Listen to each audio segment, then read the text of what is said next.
Welcome to Under Two Capes. I am Jared. And I'm Lad.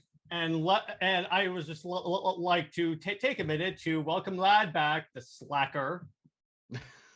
Yes, exactly. I've returned. I decided it was a good time. No resentment. I'm feeling, Yeah. Exactly. So we have the most guests we've ever had on an Under Two Capes episode. This is Call us Mary Kate and Ashley Olsen because this is a full house. Yeah. Exactly. So, all right. First, we got Nick from Phoenix Press, who might as well be a member of this channel because he shows up all the time. Yes, I think I've paid my dues enough. Yeah. I say his name 3 times. He appears on Zoom. Beetlejuice. Yes, Beetlejuice. Next, we have Dawson from Four Nerds. Dawson, welcome back.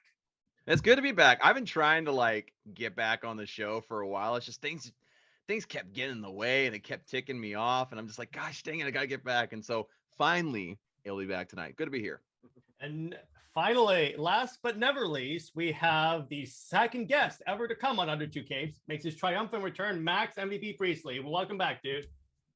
Yeah, thank you so much for having me, brother. It's great to be here with such like-minded people, and I'm excited to get started on a really cool conversation. So it'll be good. All right. So I just realized your initials are literally MVP. That is nice. That's the flex of all flexes right there. I mean, yeah, I can get that. Exactly. I always, it's funny because people will say, like MVP, like, are you just claiming that for yourself now? And I go, oh no, they're my actual, legitimate, initials. So it is your title. No one can take that away from you. That's true. This is very true. You're the eternal MVP. So I now have to live up to that name. So exactly. Hopefully I can do that. Yeah.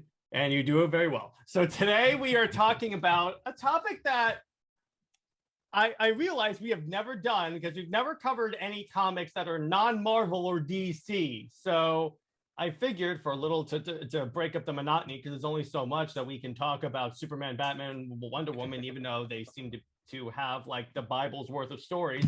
So we're talking about our favorite indie comics, meaning anything not mainstream Marvel or DC. Now, before we do that, though, there's a little topic that I just want to cover real quick. What do you think? What do you guys think the odds are that Warner Brothers just pulls the plug on the Flash because Ezra Miller won't stop hurting people? Given the recent news, if they don't do it, they're freaking idiots. Either they'll pull the plug or they'll just say delayed. But here's the thing. Can they really just, because if they delay it, he's going to keep doing stuff. I think probably what they're going to do is they're going to say, well, it's an HBO Max exclusive now, just to get it out there, get it out of the way, kind of put that kebab done, maybe get some money back from it. I think probably it's just going to go straight to HBO Max. That way they can get something out of it. And they could also just say, okay, we're done with the movie. Ezra, get the hell off the lot. Never come back. Never come to this town again. And also, please return the girl. Break out the Wally West. It's an interesting thing because, at this point, they've sunk in way too much money into the movie, right? You have Michael Keaton, Ben Affleck, Ezra Miller. You have all these different things. It's going to have a lot of VFX. So there's no way you just abandon the movie. I mean, I can understand the argument for HBO Max, but at this point, in order to get at least a decent amount of return on your investment, you kind of have to put it on to theaters. Now, whether or not they'll have it in theaters for a very long time, that's a different question, right? Because all the negative press that's surrounded Ezra Miller, whether a lot of stuff ends up being true or false, is yet to be seen. Yeah. But yeah, it's definitely not good press. It's definitely not a good situation for Warner Brothers at all, especially when you're kind of trying to revamp your universe. It's definitely not a good start. What about you, Max? Yeah. What do you think? Yeah, it's really unfortunate. I mean, the actions and the words of Ezra Miller have really tarnished not only his name, but kind of the DC name as well, which is really unfortunate. And I feel terrible for these people who are having to go through whatever it is that he's been putting them through. But like you guys said, I think it's in DC's best interest, honestly, everyone's best interest to further themselves from him, get rid of him from the project, and maybe they can write it into the script as well, we have this new Flash now, or we're taking him out. I mean, look at how many, I think Doctor Strange was 80% reshoots. You know what I mean? The most recent Multiverse of Madness was 80% reshoots. That's unheard of. So if they can do something like that with Marvel, Warner Brothers can also do something. If it's going to be good or not, we have yet to see. So the whole thing is just really unfortunate that he's been kind of so selfish about all this. Although interesting point is that you say 80% reshoots for Doctor Strange in the Multiverse of Madness. There's a difference between what DC did with reshooting like 80 to 90% of Justice League compared to Doctor Strange reshooting 8% of that. Like Doctor Strange ended up being pretty good. You have to make the movie good. Yeah. So again, when it comes to all those reshoots and all of that, I don't necessarily trust DC being able to put out a quality product with that at all based off of Justice League, but who knows? Let me put it this way. I wouldn't it would be hilarious if they announced, okay, so we're going to deep fake him because we did so well with Henry Cavill's mustache. Oh boy. Well, I mean, honestly, I think it's just we're gonna deep fake Grant Gustin's face on Ezra Miller's. Well, you could also have what replace Ezra Miller with Grant Gustin. Please watch this movie. I mean, you could also have, this would be a really expensive thing, so I don't know if this would actually be a solution, but there was a situation with Army of the Dead from Zack Snyder. There was that one actor who had said and done some things, and they ended up editing him out of the movie and entering in, I can't remember the actress's name.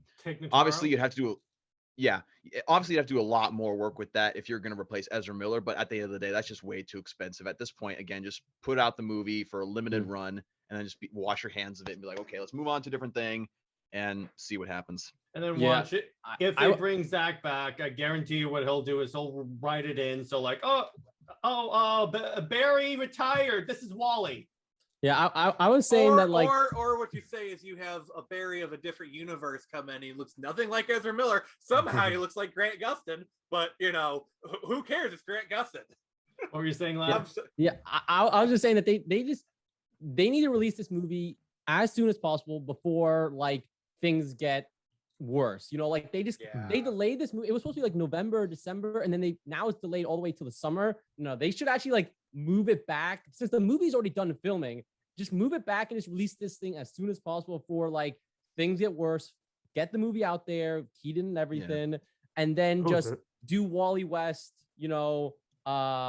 and just do Flash like from that. I think a lot of people like shoot a short scene, like a post-credit scene, where suddenly Wally West is here, and maybe he pulls like an A train and just kind of runs into him, and Ezra Miller splatters into a bunch of pieces. I don't know.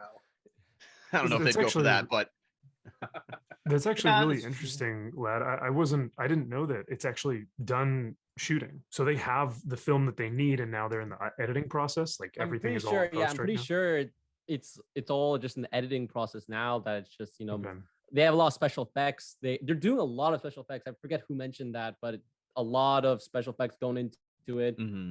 So this movie's been in the can for a bit because I know they had the trailer for DC Fandom, and that was when was that, like March, April, like February or something like that. It's been delayed so many times, right? And that's the thing, is that the last bit of delays hasn't necessarily been because of like them finishing the movie. Like Black Adam, I think they're editing some things, but everything else is pretty much in the can as far as I understand, as far as shooting is concerned. But they're just like, well, we're waiting for the right time, and things are happening, like Amber Heard, Ezra Miller. It's like, okay, this is a fun time for DC films. I'm sure the DC offices aren't the most pleasant place to be right now. Particularly with Zaslav. I guarantee you, Zaslav's axe is bloody and dripping. It's ready for its next victim. Yeah, possibly. So you mentioned Amber Heard. Did you... Oh, sorry. Go ahead. Oh, sorry. I just want to, before we switch to that, I just want to mention that supposedly the Flash film finished filming in October of 2021. So that sounds about right. That is like 7 months ago, and it still doesn't come out until summer of next year. Like they're just sitting on this thing. They just need to release this movie and get it out of the way before. I mean, I'll say this: if they have it this long in the can, the VFX better look amazing. Oh yeah. How long was the wait for New Mutants? Like how long was the wait for New Mutants? I mean, I think New Mutants. I like that movie. I personally liked it. Oh, but, we may have a problem here. To be fair, I'm a simp for Anna Taylor-Joy, so that does kind of True. There you go. She was great like in Northman. anything she's in. I'm like, this is the best thing ever, and I will fight you. So it's like. But the other people were pretty bad. She was good as Magic, but everyone else not the best. Yeah, this isn't necessarily as much as I love Arya Stark. She didn't make for a good Wolfsbane. She, this is off topic from superheroes, but she did fantastic in Northman. Yes, she did. I really enjoyed her. Have you seen the Queen's Gambit? Have you seen the Queen's Gambit on Netflix? That is such a great series. It's basically like Anna Taylor-Joy, being like a chess champion. It is so good, so good. My wife watched through that, and it was a fantastic show, honestly. And there was the other thing that she was in. Oh gosh, it was a Netflix movie. Last Night at the Soho, which was a Edgar Wright movie. Yeah, I think that one was okay, but yeah, the Northman was great. And then she's good. She's dang good. So back in the topic. So so the DCEU is it's kind of funny. All this news that comes out for the DCEU. It makes me, every time something new comes out with like Amber Heard or Ezra Miller, it's like, okay, so it's business as usual in the DCEU. Yeah, they did. Oh, I didn't realize it was Tuesday. Yeah, exactly. If it's not one thing, it's another. They really just gotta just get it together. Like I don't need to know all the excuses that have happened, all the issues in the past. We just need to get it together and just move forward. And we keep stumbling on the same stones for the last like 5 or 6 years now, ever since JL came out. I mean, the problem with DC is really they have a rotating door of head office people. Like, look at Disney. Kevin Feige has been the head of Marvel since the very beginning, and he before almost that, left for DC. And before that, he managed a lot of the X-Men films. He's kind of taking a back seat now, and someone else has done the day-to-day stuff, which is why modern Marvel is suffering. That's the real reason why Marvel's going all woke and crap, is because the woman running the day-to-day stuff is the one pushing for it. Kevin Feige is more overseeing things. I will say this, and Lad is waiting for my opinion on the Ms. Marvel show. Okay, so normally I'm not a fan of Kamala Khan, but this show has done what Hawkeye did, and she's less intolerable in the show than in the comics. Thank you, another Hawkeye defender. Thank you, I love that show. Oh yeah, I loved Hawkeye. Are you kidding me? I was pleasantly surprised by Miss Marvel episode 1. Actually, I was pleasantly surprised. I didn't expect to like it at all, but I watched it and I was like, you know what, this has some charm to it. It was fun. I've heard good things about it. I probably should check it out. It's really good. You gotta check it out. I like the first episode more than I like the first episode of Hawkeye. Oh yeah. Hawkeye kind of takes a little bit to get going. Like, same thing with Falcon Winter Soldier. It took forever to get to the point. Yeah. Falcon Winter Soldier, it's not bad. Falcon Winter Soldier wasn't bad, but it's just kind of more of the same. Like, sure, the buddy cop aspects of like Falcon Winter Soldier was cool, but it was very like milk toast. Like, wasn't bad, but it's just very like, okay, I'll watch it. And then on the opposite side, the opposite side of the spectrum was the Halo TV show, which was a travesty, and everyone. They made a Halo TV show. I heard there was some like bastardized fan fiction where Master Chief took off his helmet and it had sex, and then was a meat puppet for Cortana. But I just thought that was a bad dream. And so I haven't watched the show, so I can't say anything about it. He trusted an alien spy that he just met. I didn't know that was Halo. I thought that was something else. No, it's like some weird sci-fi channel BS. I thought it was like a Starship Troopers yeah. or something. Starship Troopers, do not tarnish Starship Troopers. You want to know more? I had to. It's afraid. Yeah, I absolutely love that movie. By the way, that's such a great movie. It is fun. It is. It is so like it is such like a kind of like such a great satire of fascism. It does it so well that people actually take it at face value. When it's satire. Oh yeah, right. 100%. So Max, when people are literally cheering for these aliens that when like you said, it's afraid, and everyone just starts cheering, like, yeah, it's pretty, I remember watching it with a couple of while we're in Marine Corps training, we watch all these really motivational, videos and movies and stuff. And one of them was Starship Troopers, and we were just laughing the whole time. That's hilarious. Yeah. Oh my God. Come on, you apes, you want to live forever. Yeah. Please tell me one of the movies was Full Metal Jacket. Of course it is. Oh, absolutely, yeah. There are plenty. MICKEYMOUSE. This is my rifle. This is my gun. My God, this is for killing. This is for fun. Yeah. Music hour all of a sudden. Hello, Joker. Yeah.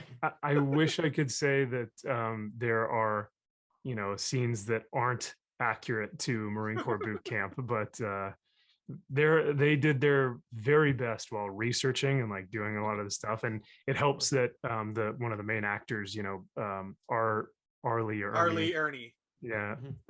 Was a Marine Corps gunnery sergeant. So he plays the part. Even better. He was a drill sergeant during the time where the movie was set, because this is Vietnam era. Yeah, exactly. This is like 60, 65 Marines, and it's like they're just trying to push him out there for them to die. So it's like crazy. Into the meat grinder, boys.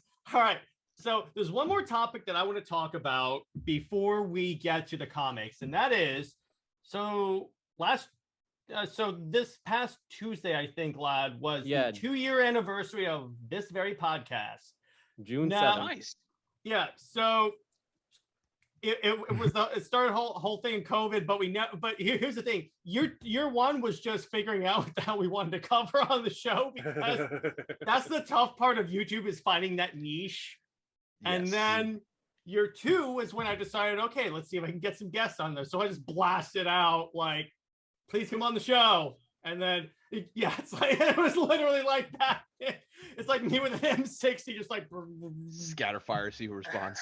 And then it was like Wes, then Max, then like it all went down the line to what I have now. And then once you finally got the bottom of the barrel, I appeared. Like there's one left. And you never left. And you never left. I'm like a bad tumor, but somehow I have better jokes. He's not the tumor. It's not the tumor. And I checked, is that we're on track to be 200 subscribers, because we have about 190 right now. Somehow, it's like, for some reason, ever since we passed 100, we're gaining subs faster now. Yeah. It's always the first couple hundred that are the slowest, for sure. So if you keep up the grind, it looks like it's slow, but it works. Eventually, you'll find your audience. Yeah, like with I can speak to that on Twitter. Like my first 200 followers was like I was fighting for everyone. Now that I'm past 600, and it's like I just passively get 1 or 2 new subscribers every day or so. It's crazy. Wait till you get to 1200, it slows back down again. But it's a cycle. But it's definitely more like enjoyable now doing YouTube, now that I have people I can invite on the show. So it's a lot less minions. Exactly. I have my own minions. It's awesome. less like just me and Lad talking, and now it's like me and Max, or Dawson and I, or like Nick whenever he comes on every 30 seconds. You guys are replacing me and pushing me to the side. No one can.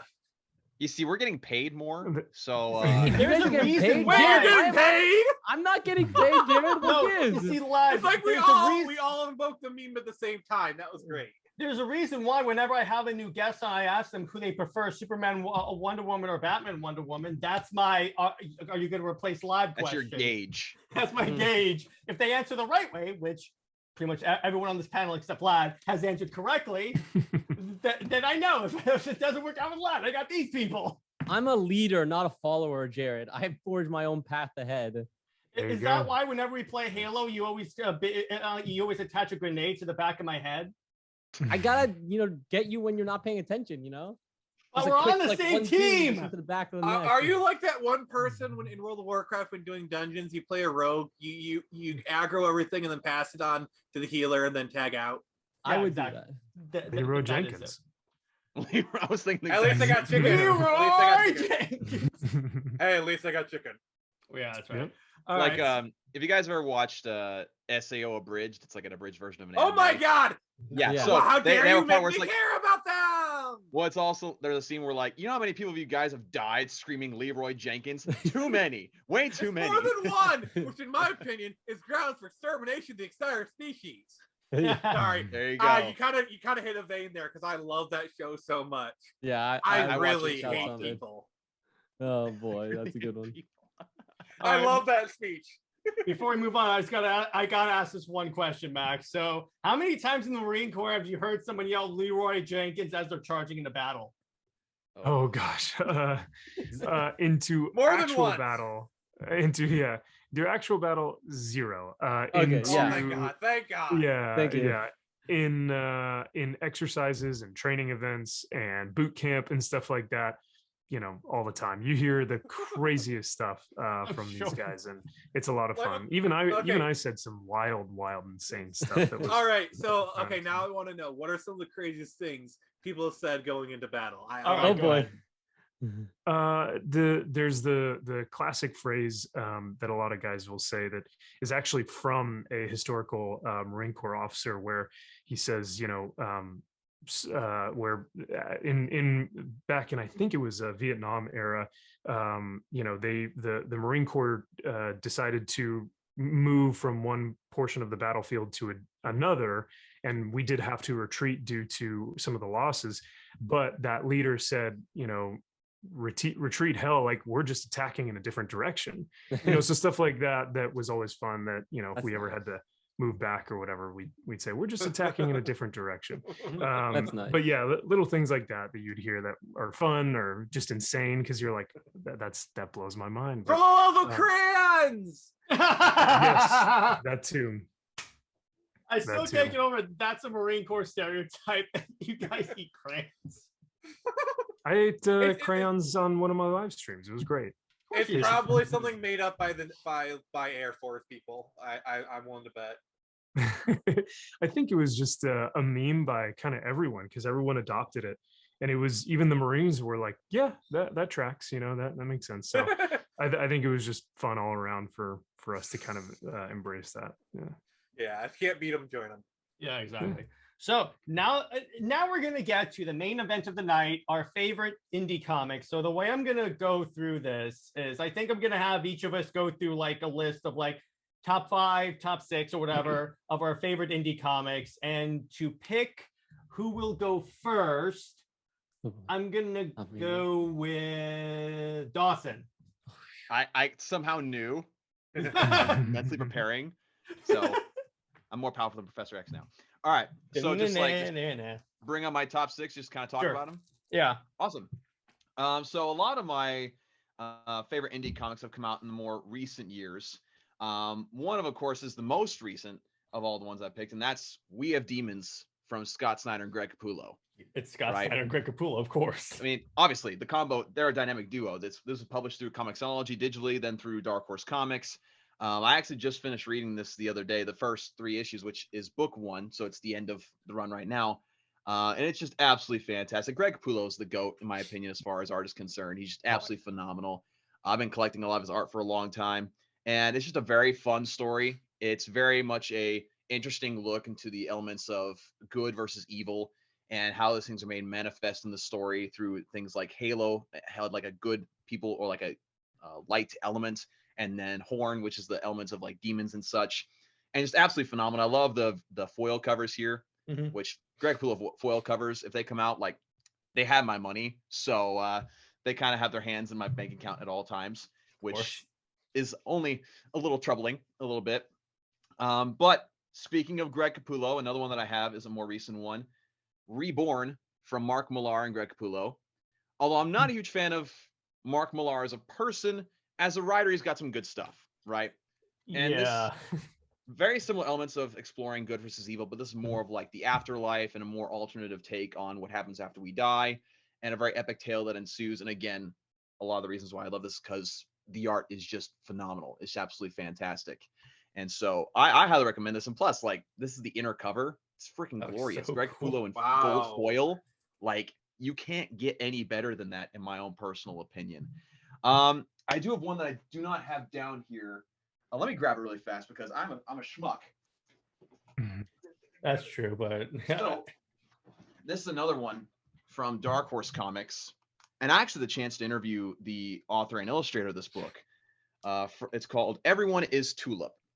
Now, this is not like your classic, like, action-packed superhero type of story. This is more of a character journey of a girl who's looking for fame via social media, and the things she's willing to do, and the type of person she's willing to give up being in order to accomplish that. And so the conversation I had with the writer and illustrator was absolutely phenomenal. They had really interesting insight into character development.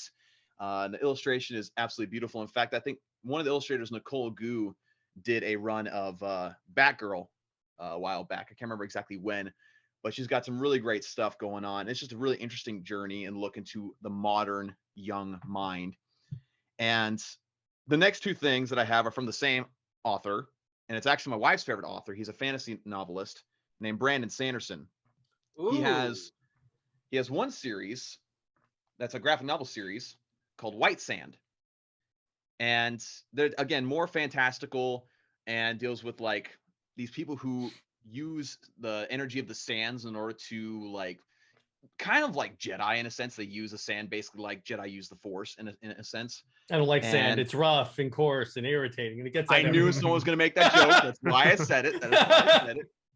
Good setup. I'm trying to think of a good Dune reference to sneak in, but I guess I just did that anyway. Just sing the soundtrack. That's it. Yeah. So I mean, I really like this. The only flaw that I have in this storyline is that they change artists too frequently, and so there's a lot of inconsistencies visually, which for me as an art-based person, like it kind of throws you off. But I love the writing. I love the world building. This is actually a part of something called the Cosmere, which is this universe that Brandon Sanderson creates in his fantasy novels, where all of his stories, almost all of them, are connected into one giant universe, and they take place on different worlds, which is really fascinating because, in fact, this stuff gets referenced in another fantasy novel that he has, which I think is just really cool how he did that. And the same writer did this one called Dark One. This is the first volume of a series. This is the only volume that's out so far. This is also fantasy. It's this guy who's basically, he's a normal guy, but he has these nightmares of this monstrous creature that he is in the dream. And he comes to find out that that is actually all real. It's an alternate world that he comes from, that he's actually the Dark Lord of. And he has to remember who he is. And he's trying to do that while also he's dealing with his mom in the human world. And at the end of this, he kind of like accepts who he is and embodies that Dark One persona. So it's an interesting character journey. So I really like that. This one's from Vault Comics. This is the only Vault Comics one that I have. And last one, I'm pretty sure a couple of you guys, if not all of you guys, have this on your list. 300. Oh, I mean, heck yeah. You kind of have to. Sparta! I mean, Frank Miller. I mean, Yes. that's all I have to say. Frank Miller and Lynn Varley. You can't get much go. better than that when it comes to indie comics. Yeah. I mean, the way they present these, I actually have I have the single issues for both 300 and Xerxes, which is also pretty good. Oh, But I mean, you look at this art and it speaks for itself. I mean, come on. Who can say no Yes. to that? And the so fact you guys that want to hear a cool story? Sure. was that? So I had a friend of mine who went to Michigan State University where their mascot is the Spartans, and they're at an MSU football game, and Gerard Butler was there in the stadium, and he led the whole stadium into a "This is Sparta" chant. Yes. How cool Awesome. is that? You're in MSU stadium where you are literally Spartans, and you have Gerard Butler leading everyone saying "This is Sparta." Like, I wish I was there. I'm a U of M fan, but I would bleed green that day just to be there. Yeah, I mean, I don't care about like Michigan teams, but like I would do the same thing. I'd be like, yes, I'm in on this because it's freaking Gerard Butler and 300 reference, right? And you got like Imagine- 60,000 people all chanting "This is Sparta." It would be Imagine better how, if you had all of them going, oh, that weird chant. That What is your surprised. profession? Yeah, imagine that the actual football team, they must have been hyped for that game. Oh, Yeah, It's if been they full of didn't win the adrenaline. game, I don't know what to say. Oh yeah, yeah, seriously. Like that's their own dang fault. There's no reason why they shouldn't have been pumped up. But like you mentioned, Gerard Butler, like the fact that there's like a perfectly adapted version of this in live action is Perfect. also just Mhm. Thank more you, Zack substance to the Snyder. book. Yeah, I Yes, was about thank to you. say, Zack Snyder, the king of the comic book adaptations. I Watch- agree. I will die for Watchmen. I love that movie. Thank you. It's the ultimate cut of Watchmen, absolutely phenomenal. The only if that edition one- that You're not. I'm not here only locked up edition of- with you. You're here locked up with me. So the Yes. ultimate edition. You mean the only edition of the movie that actually exists? Exactly. I mean, the director's cut's good, you know. Just like how Batman v Superman, they somehow skipped the theaters and went straight to Blu-ray. Yeah, I know, 'cause They and know it was because they knew it was the ultimate version. They're like, you know what? Theater people don't deserve this. Let's just put it on Blu-ray. Let people know it's the ultimate edition, and we're good. Max and I will agree on this because we have a friend who she shows up on the streams. So she goes by a Trouble Green, and she was actually on one of our live streams. And when we were talking about Lord of the Rings, the extended edition, she was like, "Oh, you mean the only editions that exist in the movie?" Yeah, it's fair. And the only DVD box set that comes with its own catheter. Yeah, because Fair enough. I mean, Smart. fair. Mm. And with its own snack. I'm the dude who has watched the Snyder Cut 9 times, and even I gotta agree with that one right there. Wow. Yeah. Hopefully Yeah, not in a row. I wish Yeah, in a no. row. I had to sleep. Sleep is for the weak. Snyder is eternal. Just for the week. Sleep is for the weak. Yeah, Yeah. exactly. That is kind of true. Yeah. But yeah, those are the independent comics that I love the most. So yeah, a lot of good ones. Dude. A lot of good ones.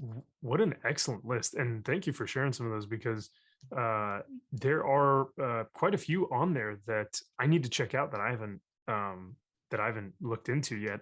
So excellent list, and which is great too because I know for your viewers, Jared, this is going to be excellent for people to get into this world of that might not know Marvel and DC is, or that know Marvel and DC but might not know about these indie comics Exactly and my see these thought. creators. Yeah, so excellent list, brother. We are showing them more ways to utilize their money and to make themselves more broke. Yes, this is the way. This is the way. This is the way. with creative teams that like hey, if you like Dark Knight's Metal, check out We Have Demons. If you liked Marvel's Daredevil with Frank Miller, check out 300. You know what I mean? Like the same creative teams are showing up in these indie books. So yeah, it's excellent. Great stuff. Exactly. There's more creative freedom, so they can do more of what they want. So Exactly. Oh, yeah. They're not held back. They're able to tell interesting stories without having to be forced to have connective issue or tissue to other things, which just makes it all the more exciting. Plus, They're not forced by the studio to set up 3 different movies. Age of Ultron. Oh, you mean the bastardization of the Age of Ultron storyline? The Age of Ultron that lasted a week. Yeah, let me put it this way: the What If episode may have well been titled "What If the Age of Ultron movie was actually the Age of Ultron storyline?" I will say this though, James Spader was a perfect pick. Oh, pick for yeah, Ultron. that was fine. Like in terms of like acting choice, James Spader did great as Ultron. I mean, there's even reports of like all the actors on set the first time they heard his voice as Ultron, they were like, "Okay, this is goated already." And then you remember that it's directed by Joss Whedon, and you're like, "Oh no." Yeah. I'm a monster because I had my reproductive organs taken out. Oh my god, I'm a monster. That's the reason why even though I love the show Firefly, I to this day refuse to pick up Firefly graphic novels because they always have his name on there, and I'm just like, I can't do it. I can't do it. I have a few of them. Honestly, Firefly was more Tim Miller's work than it was Joss Whedon's. Like Joss Whedon may have created it, but Tim Miller was really the guy like really pushing that. Fair, but it still has his name on it. I may have a few graphic novels, but I got those before all the stuff came out and before he even touched Justice League. So you know what? I am absolved. Exactly. You've already spent that money. You're good to go. Yeah, I didn't know the dude was going to turn out to be a total perv. All right. Like if I'm gonna buy Firefly graphic novels, it's gonna be used. I'd rather give my money to a bookstore than to him. Oh, exactly. Because I think was it Boom Studios that puts out comics for Firefly? I believe it's Boom Studios. It's Dark Horse on stuff that I have. Dark Horse. Yeah, okay. I think it's Dark Horse. Yeah. Dark Horse. Okay. Interesting. I'll have to look into that. But yeah, that is my list. Right. From all I mean, getting on the publishers. I just want to touch on the Firefly thing. Sure. Honestly, I think the only way Firefly could come back is if it was animated, because all the actors are a lot older now, and the only way you could bring them, and they're so busy, the only way you could bring them back is to stick them in a booth for like a week, pump out a season, and then you could probably do it animated. And I mean, a Firefly anime would be amazing. I just had a fantastic idea. What if they brought in Zack Snyder to direct Firefly as a big FU to Joss Whedon? And you know what? I think Zach. I don't know if Zach would do that because he has more class. Well, that's true. Yeah. But I'm just saying he's got enough class to be like, no. Sorry. That'd be hilarious, though. I'm just saying. It would be funny. It would be funny. All right, I guess I'll go with Max next. What you got, brother? Yeah, absolutely, man. So I went a different route and maybe some of you guys have done the same thing, but I actually went with comics that are current. So if anyone's watching that is looking for comics that they can pick up like right now that are most likely in, floppies at your local comic shop, or that the series is ongoing, like as of 2022, you can do that with some of these. And so these are what I read on a weekly to monthly basis due to what's coming out. But the first one is from Ablaze Comics, which is the Chimerian or the Cimmerian, however you want to say it. It is basically Robert E. Howard's 1920s, 1930s novelization of Conan the Barbarian put into illustrated form. It is beautiful. The artwork is fantastic. And each time they do another adaptation from the Robert E. Howard series from the early 1900s, they get a new creative team on there. So sometimes they have different artists or different writers, but at the back of each book, they have the actual novelization typed, like as if you were reading the novel in the back of the book. So you're getting 2 comics for the price of 1. It's awesome. Fantastic. So that's Cimmerian. Echolands from Image Comics. Talking about art, if you guys want to see J.H. Williams being an absolute goat and master at his craft, go look at Echolands, if nothing else, just for the art. He puts in watercoloring, but also inking classic comic book style figures with cartoon figures. He's merging all these different worlds together into this Echoland story based off of fairy tales and folklore. It's visually stunning, and the comic is totally different because it's actually sideways. So when you read it, yes, there you go. Nice. It is actually horizontal instead of vertical. So you're reading almost like it's a landscape, like it's a painting. That's so cool. It's beautiful. So that is Echolands from Image. The next one, I couldn't choose which story specifically, but if you guys want anything from Bad Idea Comics, which is a new publishing company that came out last year or 2 years ago, 2020 or 2021, they have creators like Robert Venditti on some of the writings. He did Tankers, which was one of the stories. It was like a 3 or 4 issue miniseries. But Bad Idea Publishing basically had all these great stories that they told within a span of a year or 2, and then disbanded, and then just said, all right, we're done. Really weird marketing scheme and ploy, but hey, they created amazing work, and very vibrant colors, fantastic art on everything. And each one of the stories was more intriguing than the next. So they had my money. I think another creator they had was Matt Kint, who is doing Berserker right now with Keanu Reeves. Is that I forget. Oh, that's a great series, I gotta say. It is. That's another great indie one. Friggin' what's his name? Rafael Grampa, his work on that. Oh my gosh, so good. I think Jared, actually, Wes might have had an interview with Raphael talking about Berserker. So that was pretty cool. I have to check that out. Yeah. Then from James Stocco, who I believe is writing and illustrating the series. This is from Dark Horse Comics, Orphan and the Five Beasts. This is like, it's if taking Western comic books and adding a classic manga type anime style of storytelling and historical like accuracy into a comic book, that's what you get with Orphan and the Five Beasts.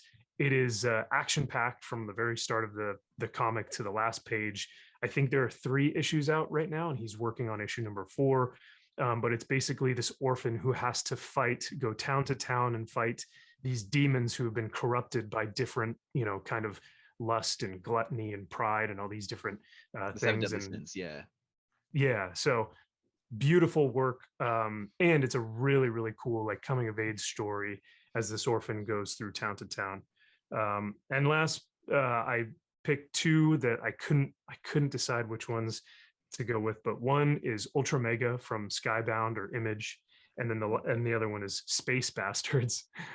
Really weird title. Such a great title. It's wild. And that is from Humanoids Publishing. So Ultra Mega, again, artwork is fantastic, and the story it's out there. So I'll just tell you, Ultra Mega and Space Bastards, those stories are a lot of fun, but they're out there. So if you're looking for something that's really just kind of off the beaten trail and want to really kind of stretch your mind and your creativity a lot, those two are the ones to go with. So that sounds a lot like this sounds a lot like a co- series that I heard about called Chicken Devil. If you guys have heard about that, it's a guy dressed up in, like a yeah, chicken costume and like gets Yeah. revenge, and like it's so freaking out there, like you said.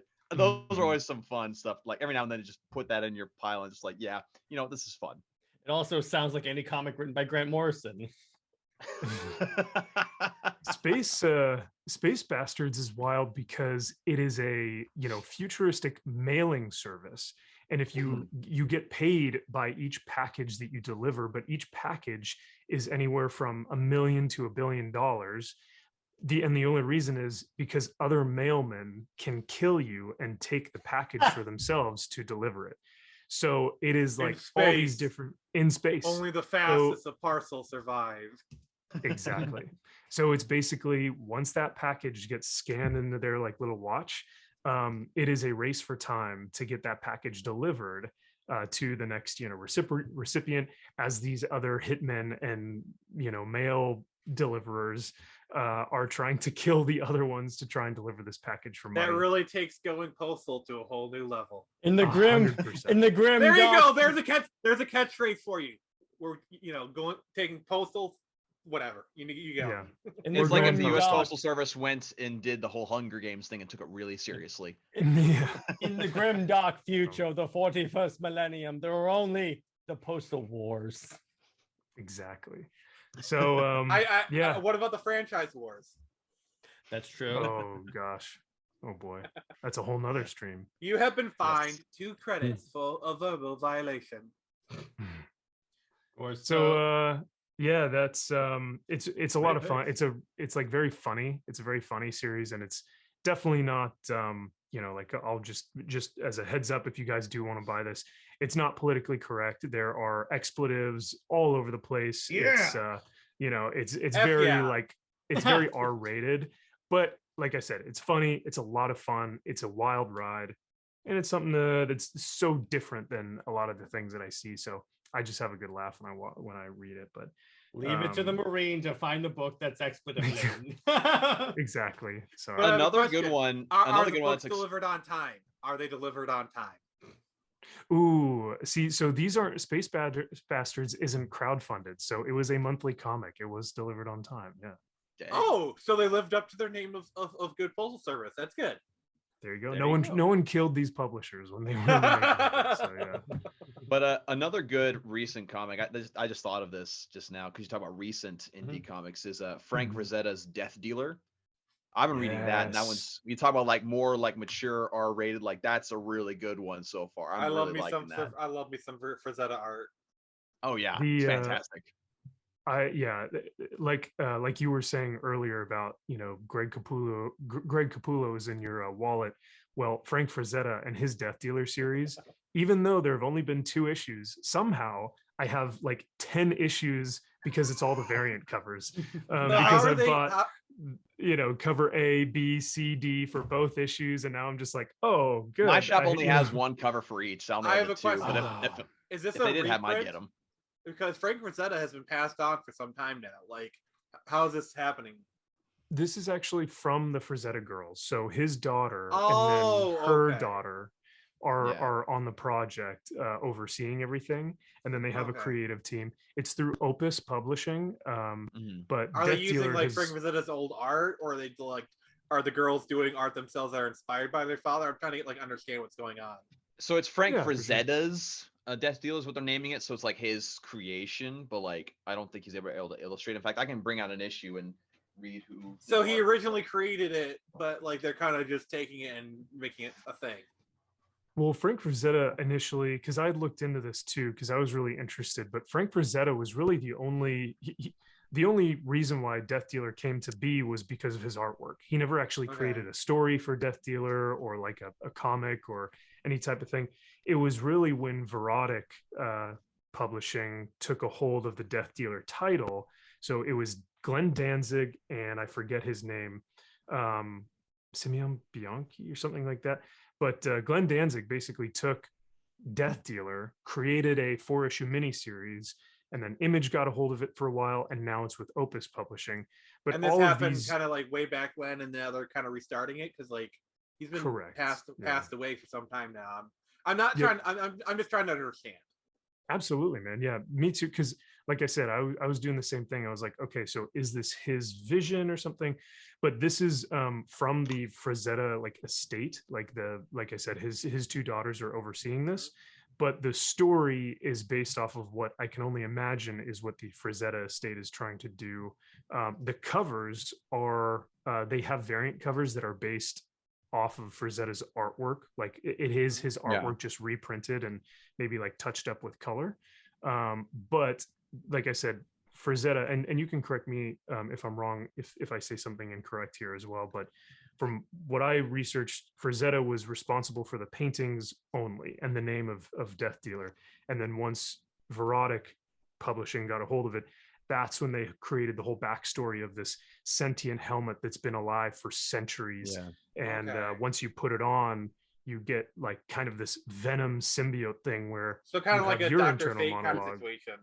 Yeah, similar to that, but you want to murder and Yeah. And I don't know if you guys mentioned this, but the actual art is from Stefano Martino and Luis Antonio Delgado.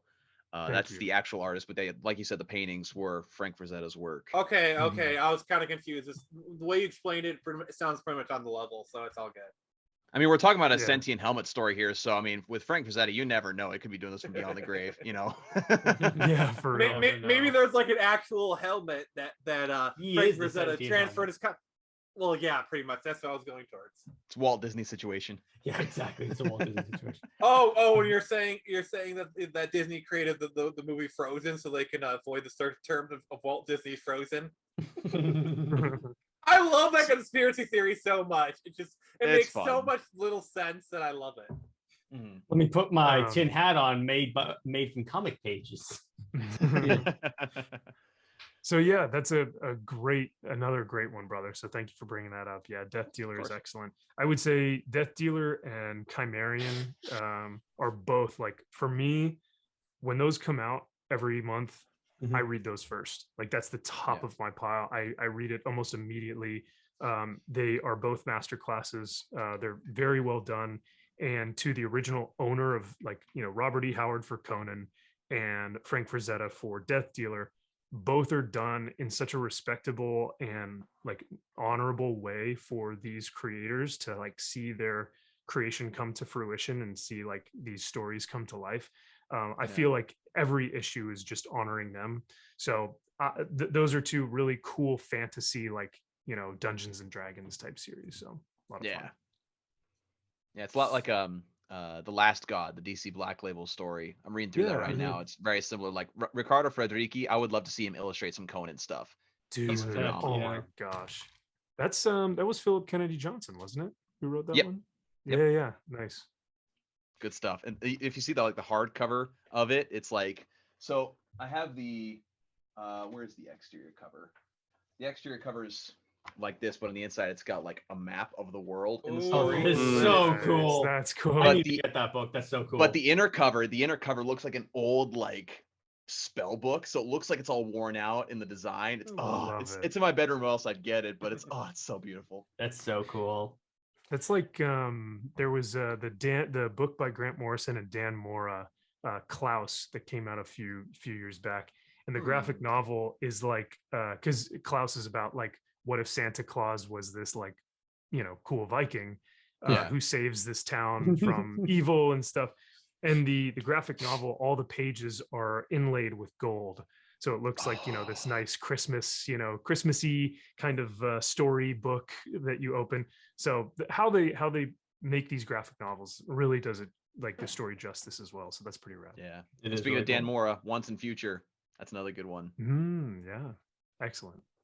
Yeah. All right. So on that mind, thank you for your no. Thank you for your list. Fire. Thank you for your list, Max. Max, great choice. I think I will go next. I'm going to start with Red Sonja, which is basically like Wonder Woman, but she's in a metal bikini. The original Wonder Woman. And actually, speaking of Conan, in the Red Sonja movie, Conan shows up.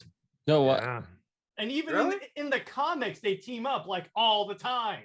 Mhm. Well, they're in the That's same pretty universe, so I'd expect as much. So yeah, so basically this is basically a collection of like one-shot storylines, but it's by like so many like well-known DC writers and artists like Gail Simone and Liam Sharp, a lot of guys that we've all known from like what from DC Comics past and I guess future. I'm not so sure how I can say future, but whatever. So Days of next, Future Past. yeah, exactly.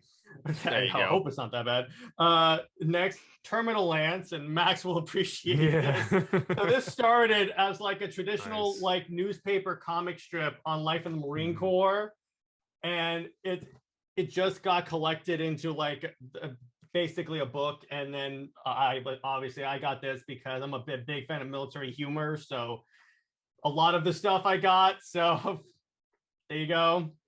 It's awesome. Nice. Next is Black Powder, Red Earth, and this one is basically a more modern like warfare storyline about private military contractors, which they're. Let's see, all right, so Max, can you explain to the fans in the panel here what a PMC is? In terms of like, so I know what a terms of real life. PFC is. Well, like- First like- class. Yeah, that's a rank, but a PMC, I don't know if I've is It's that a like contractor. for operators? Okay. Because I was Yes, gonna say Private for military something. contractor, yeah.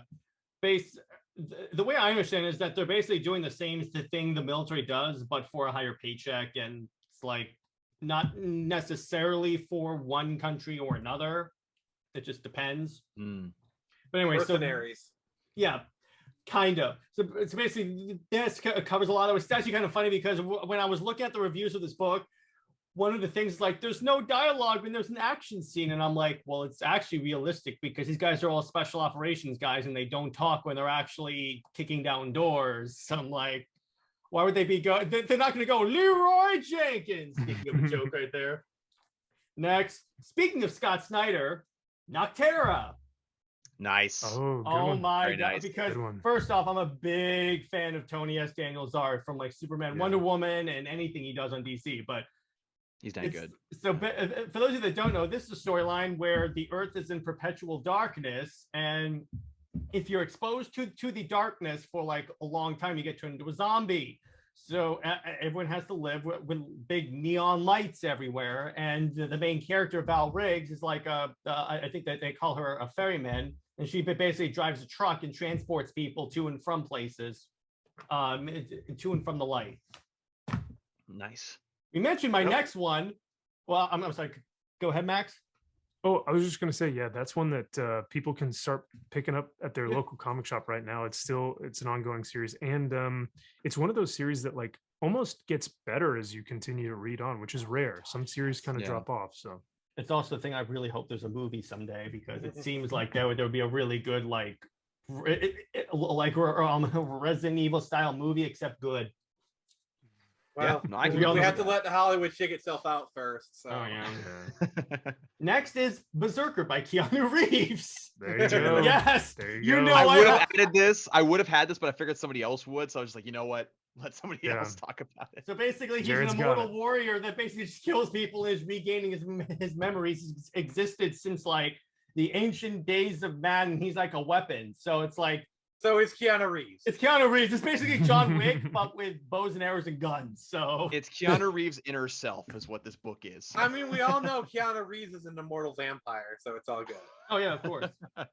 Next, Power Rangers: Soul of the Dragon. You mother effer! You mother effer! Oh, Yes. someone stole it. Someone got it. Ah. You Nice. mother effer! I love the you mo- self-censorship right now. It's so I great. didn't expect that. You mother effer! is He so- said this was a PG stream, so I'm trying to be a good boy. That you're doing very well. Otherwise I'd be cussing him out right now, but he wants me to be good, so I'm trying to be a good boy. But yeah, this is just so cool because it's like Tommy Oliver being the Green Ranger, and he's like, it goes through like there's this one part where he has to come out of retirement because this is in like the far future as an SPD Ranger, and he has to go through like a morpher that's slowly degrading. So he's going through like Turbo, Mighty Morphin. Yeah, he has the Master Morpher, so he's going through all the different morpher Power Rangers eras that he has. It's like Old Man Tommy. That's how I've heard it described. Essentially, Old Man Tommy. Yeah, you know, like Old Man Logan. It's like Old Man Tommy. What's interesting about Power Rangers comics, what I noticed immediately reading this, is that it's not campy, because the show is very campy. Yeah, like that's very true. And then my last book. This is something I just picked up. Yeah, I know. Thank you. I swear I had no idea you were going to pick that. The last book, which is what I just picked up, and you can actually find online too, is Cyber Frog by Ethan Van Sciver. Also signed by Ethan Van Sciver. So what happened was I backed the Blood Honey box, which is basically a cardboard box that has his character on it, and then it came with all these comics. So he has 3 of the Drain books, which is basically the book, but no like lettering or like colors. It's all the line work, and it's basically a black and white art book. And what I find is that you can still follow the story if you just go panel to panel to panel. It's like I have the first issue of Frank Miller and Jim Lee's All-Star Batman and Robin, but it's just the sketch work and ink work is just, well, it's all in the book. It's beautiful. Story, not so much. Art, amazing. And then he has an art book, which is the art of another ComicsGate artist named John Malin, who did a lot of work for Marvel. And then the actual book, guy. Yeah, and then the actual book that has the special silver and white covers. Yeah, it's so good, and the art is like, it's Ethan Van Sciver, and what I love about him, particularly if you read like Green Lantern Rebirth, his art is so detailed. Like, I'm trying to open this up. Like, here is basically like an example. It's right there. I never understood why EVS never got the same amount of like respect that people like Jim Lee did, because like AVS is definitely on Jim Lee's level in my opinion. Yes. And in some respects he kind of surpasses it because Jim Lee's kind of gotten a little bit lazy in his more recent years. But like I never understood why EVS didn't get like the kind of renown and respect, because his art is kind of on that level. Yeah, I think the oh, sorry, go ahead, brother. No, I was just saying for sure. You're totally good. Go okay. I think one of the things that's really difficult for artists, and something that I noticed while I was either reading during that time period or something that I've looked back and I've gone, oh, that's so interesting, is like the artists have, because I'm watching Daniel Warren Johnson. He has a live stream every Friday, and I watch him do his illustrations, and it's all black and white and everything, and I'm just enthralled. One of the things that I noticed that puts you down as like one of the top artists in your field is deadlines. You know what I mean? And we were all joking about deadlines earlier, but EVS has even stated while he was at DC, while he was employed by them, even he was having trouble making some of those deadlines because he loves to take the time to really get the detail, to really understand the character while he's drawing them or while he's creating the landscape and the scenery. But though that's so detailed, it can also hinder that process of turning that book in on time, which is unfortunate. Whereas Jim Lee, from what I know, was very good at timeframes. Whether or not he is a businessman or he can run a company or whatnot, that's, like I said, totally different stream for a different time. But yeah, right. I mean, like, so much goes into the artist. It's not just, hey, can you draw well? It's, do you ink your own stuff? Do you have someone like Matt Banning who can ink almost every character in the Marvel and DC universe or Image? Do you have the deadlines on time? Do you have like landscapes in the back that are going to look like they belong with your characters and stuff? There's so much into it that I could ramble on about, but yeah, I do think that he's a masterclass. So, and not only do you have to like worry about, like, for instance, have an artist having an inker, like for instance, you have to have someone that's familiar with how you work. Like, for example, with Jim Lee and what's his name, Scott Williams, right? They've been working together for years, and so now at this point, Scott Williams basically draws exactly like Jim Lee does with inks. So they know each other so well. So Jim Lee can go a little faster than he usually would like to, but Scott Williams will know exactly what he's doing, so inking is a cinch. So it's not just like having someone there; it's having that familiarity and therefore getting things done faster. Yeah, so that's the kind of the importance of long-term collaborators. That's where kind of things kind of get in, because like you kind of know each other better, and then over time you start to compensate the other person's weakness. You know, and it's, I think it's really kind of important in today's age is kind of have the people that you like to work with, they have a good rapport with, and it just makes things so much easier.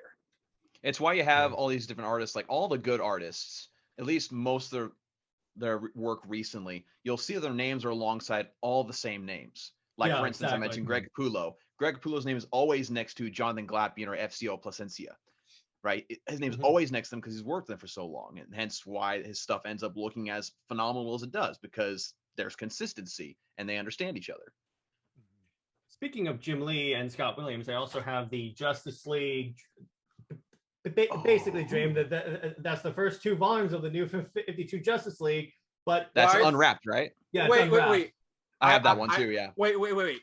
This is a PG channel. Why are you showing softcore porn?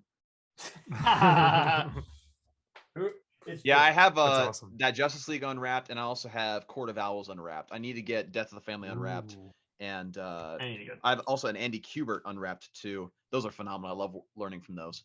Sounds like you need to unwrap your wallet. Yeah, exactly. That's pretty much it. I mean, I unwrapped it on a statue, so there's that. And basically anything Zack Snyder makes, I'm waiting. But by the way, speaking of Ezra Miller, if they wanted to continue the Snyderverse, it'd be great when you do it in the comic book, because they don't have to worry about Ezra Miller. Just put the Flash in there and just do it. I'd buy that in a heartbeat. Since when have the comics ever reflected what is going on in the films, though? I mean, they try to sometimes. Like Marvel has made efforts to, like, for example, Nick Fury was originally white, and he was white for the longest time, but suddenly the MCU comes around, suddenly Nick Fury's black.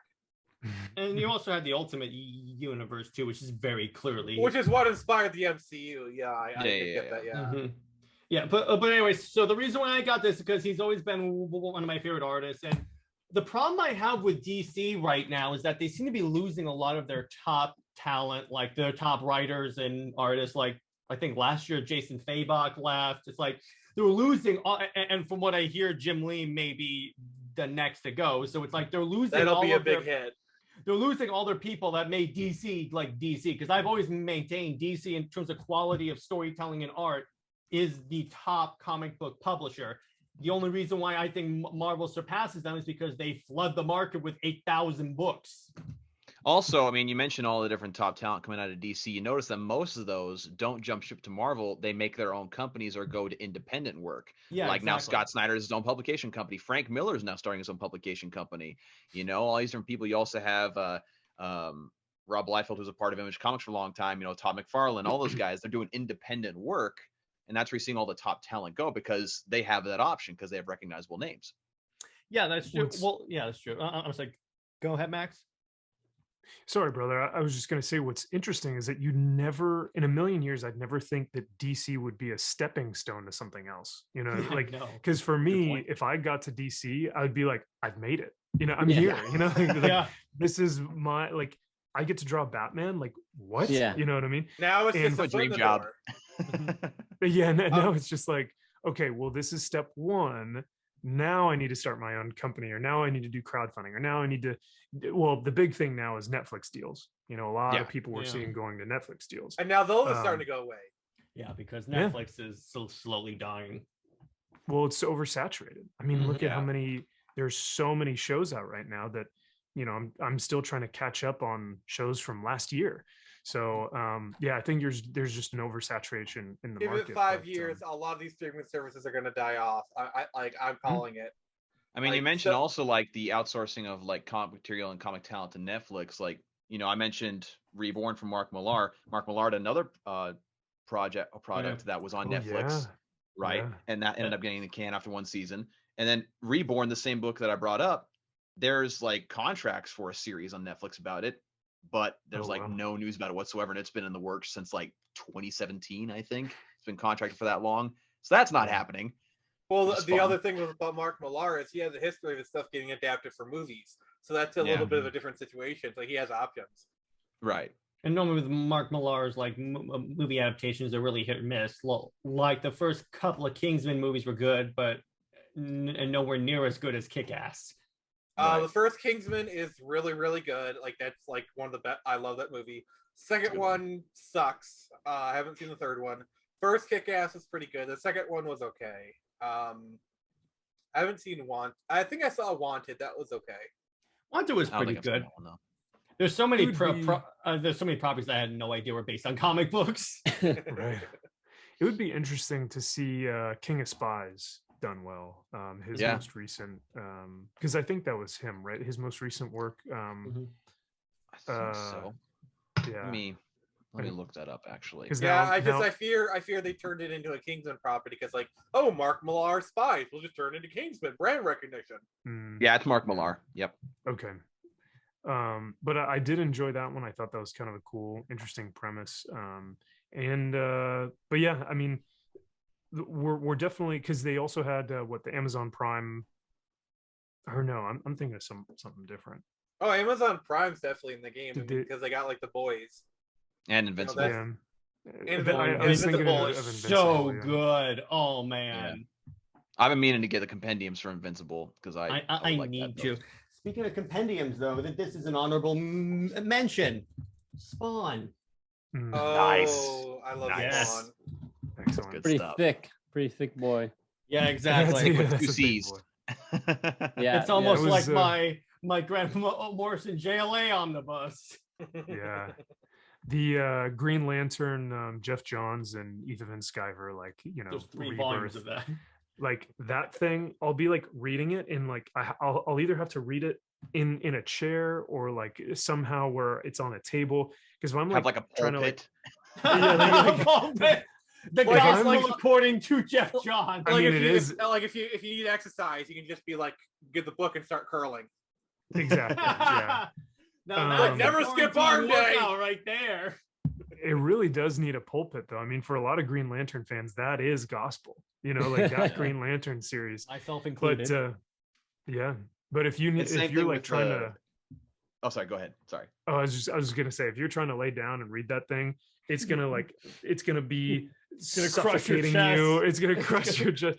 Like some of these omnibus are just massive, which I mean I love because you're getting your bang for your buck, but it's definitely interesting to try and read them. So that's my issue, because like my issue is I read in bed before I go to sleep. So like if I ever got that one, because like I have the Aquaman omnibus from Jeff Johns, I have the omnibus of Batman from Grant Morrison, so like I've sat down in bed and read those and I'm just like okay, what was that last time? That's my exercise for the day. Yeah, right. Yeah, exactly.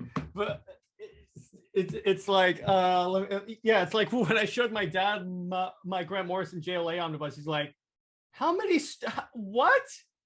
And you read, I'm still I got that in December. I'm still trying to work my way through them through Rock of Ages. I'm almost done with Rock of Ages right now, but I'm like, because here's the thing, it's the one Grant Morrison book that's actually easy to understand, because Lad and I covered Final Crisis and we still don't know what the heck happened with that storyline. The omnibus are great though, in terms of like if there's a slow week at your local comic shop, and like because there have been weeks where I don't pick anything up just due to my pull list and how some of the comics are released. So like if a lot of times a lot of publishers will release all their stuff in like 1 week, and so I'm picking up $100 worth of books or something. But on those more quieter weeks, I can go back into the back issues or the omnibus and just go like, oh man, this is great. I'm still getting to read for that week, or I'm still getting to read for that month. But now it's just some older stuff. So yeah, absolutely. All right, so next up, Latimus. Yes. What books you got, brother?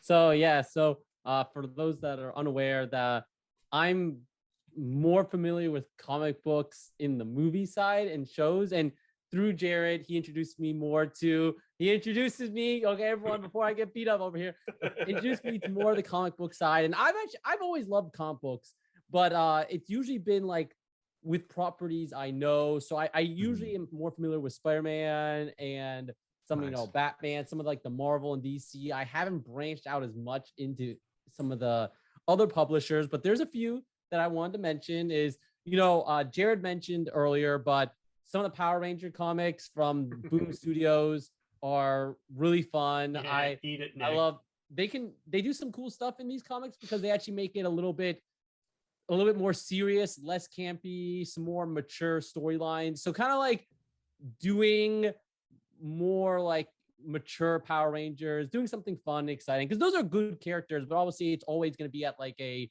you know, teenage kids show level. So it's kind of cool. Teenagers Yeah, with because they gotta have attitude. that attitude. Yeah, Yeah, with exactly. attitude, obviously. So it's kind of cool to see there's some really cool storylines, like Tommy Oliver from another universe turning evil and Lord combining the Draken. Green Ranger with Basically, the Power White Rangers Ranger. Injustice.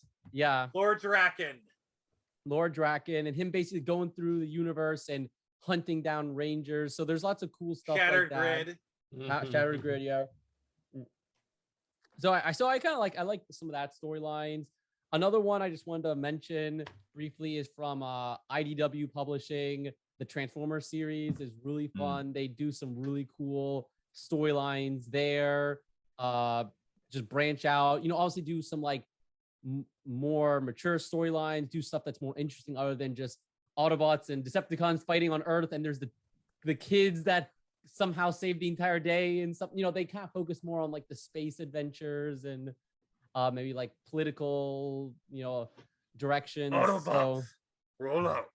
yeah, I had the adaptations for Transformers 2 in comic book form. really It good. was way better than the movie. Well, that's to be expected, you know. Yeah, exactly. Yeah. What else you got, lad?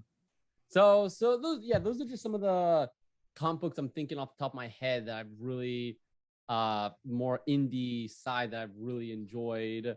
Bionicle counts. I know they have comics. Oh, I mean that's like way back in the day, you know. Oh, who cares? People Who bring cares? it up, but like, you know, I was always a fan of Bionicle. This is like, you know, 2000s era, but it's technically published. There's not there by DC, but it was, you know, it's very far It's an removed imprint. I from said that DC. counts. Yeah, and you know, this was released like for, you know, young audiences at the time, but it was a really cool storyline. They had really good art. I really enjoyed the storylines in these books. Ooh, these the art's comic pretty books. good. Not bad art. Jeez, I'm surprised. No, it was really good. They released Well, like it's DC 50 art, so. issues over 10 years or so, and they had a really good long running storyline, lots of really cool stuff. You know, sacrifice, hope, you know, betrayal, plot twists, and everything. So it was really good. I enjoyed those storylines a lot, and I still have them stored away in my room here and check it out from time to time. Can always recommend. Yeah. You know, if you're one to get into more like independent comics that are based off of bigger IPs, I would highly recommend checking out some of the older Dark Horse Comics Star Wars tales. Oh my Um, God, yes, yes. They're fantastic. Especially there's some that deal with stories of the Old Republic. There's stuff that Yeah. happens in the era of like A New Hope. There's one that I have, Star Wars Tales 23, which tells the origin story of Wedge Antilles. According to Oh. legends, it's not canon anymore, but in my opinion, it's a better Thanks, story for what Disney. we have now. But I definitely recommend those because there's also stories about Darth Maul. There's plenty of stuff like that you can get from Dark Horse Comics Star Wars. That's just There's absolutely one that's- phenomenal. There's one that's really good. It's called The Star Wars, which is like a mini series they did right before they lost the rights, where it's based off of George Lucas's original version of the Star Wars script. You know, the one where Han Solo was like an alien Yeah. kind of stuff, where it's all crazy, but it's all based off the original version. It's like a really kind of alternate history thing. It's like really sweet. It's kind of like a mini series. It's a New Hope, Yeah. but like the original version. I recommend that one. What I actually had growing up is so they released. So you guys remember that old Clone Wars cartoon that was like on Cartoon Network, the short like 5-minute episodes. Oh, You the mean I the had- only they thing made not made by the only thing not made by Disney that is still considered canon. Yeah, I had like they had these little storylines that would be in comic book form, but in the animation style, and it was like stuff that took place in that era. So that was like my first like big comic book series that I actually collected a lot of. And you can also check out Dark Horse also did a lot of comic book adaptations of the movies. So there's like I have the Phantom Menace adaptation here. Yeah. And again with Star Wars Tales, this is the one that I have. They have like 3 stories in one comic. Like one that I actually really like in this one is called Hunting Darkness. It's an Old Republic tale where all these Jedi from the Old Republic are hunting these creatures. and it introduces this interesting element of this one type of kyber crystal that operates off of the user's ability to stay tapped into the light side of the force. And if they stray away from that side, the lightsaber kyber crystal starts to lose its power. And so it introduced that really interesting element. So I think those are really fun things to explore. Yeah, it kind of sounds like certain, like, when you're playing Knights of the Republic, the game, there's certain crystals that are light side only and dark side only, and it kind of sounds similar to that. Exactly. Yeah. That's really fun. Yeah, I've always enjoyed a lot of the Star Wars expanded universe stories. I've read a lot of the novels back in the day, but the comic books I've definitely checked out some of those, and those are really fun. And and it's okay that it's even though it's not canon anymore, those stories still exist, and you can still enjoy all those goods. I don't care about the canon. I don't care about canon anymore. Yeah, I don't care if it's a good story. I'll take it. There you go. Yep, you got some Transformers comic books over there. Oh yeah. Speaking of Star Wars, classic. Darth Maul. And Michael Turner cover. And if you those remember, are good too. They had Star Wars action figures that came with comic books. So I got one that's on Quinlan Voss. Yeah. Commander Cody. And what's kind of funny is that there's a scene in this where like these clones are like pinned down by like a separatist gun. And then they go, okay, so we can't rush, but what would General Kenobi do if he were in my position? Then the troops instantly go, prepare to attack. Yeah, he gets high ground. Is like a really interesting character for me, because like he's one of those like semi-canon characters. Like they retconned a person in episode 1 to be Quinlan Voss, and like he got name dropped in episode 3. Yeah, and apparently in Obi-Wan he mentions Voss. Yep. So like we might see Quinlan Voss show up. Like if anyone can survive, because I think he does. I think they even tie in Quinlan Voss's story with Asajj Ventress's story. Yeah, they fell in love in the Clone and he dies in his arms, which is I feel really, I don't know. Look into Asajj Ventress; he's really got a sad story. Dawson, you had you mentioned Michael Turner there for a second. That cover. I'll just say another one of my favorites. Yes, I'll just say real quick, if you're watching this and you haven't seen any Top Cow is a publisher back from like the 90s, early 2000s. Switchblade. If you want to lose your money the quickest way, because that's how I did, buy anything from Michael Turner from Top Cow. I'll just say that. Or from honestly any of other stuff. Did he do any Witchblade? Actually, issue like 1 through 12, I'm pretty sure is all Michael Turner stuff. Speaking of Michael Turner, buddy. That is the first ever comic story that I ever read, and that's why I fell in love with Michael Turner. Really? There you go. Yeah, like, funny story. Book, funny story. That comic, or I think it was the issue where Supergirl lands on Earth. That issue was at my public library, and I was like 9 years old, and my mom took us to the library sometimes, just kind of hang out, and I went in the back room where they had comic books on a little like panel thing, and so I picked that up and I read it, and it was the first comic book I ever read. Dude, what a and they also like made the perfect introduction to comics. That's the best library ever, first off, but that's one of the most accurate like comic to movie adaptations, because they made an animated movie based on that, and it was like legit. And also what I loved about the animated movie is that they made the animation style as close as they could recreated Michael Turner's exact style. Are you talking about Superman Batman Apocalypse? Yes. I was gonna say that movie.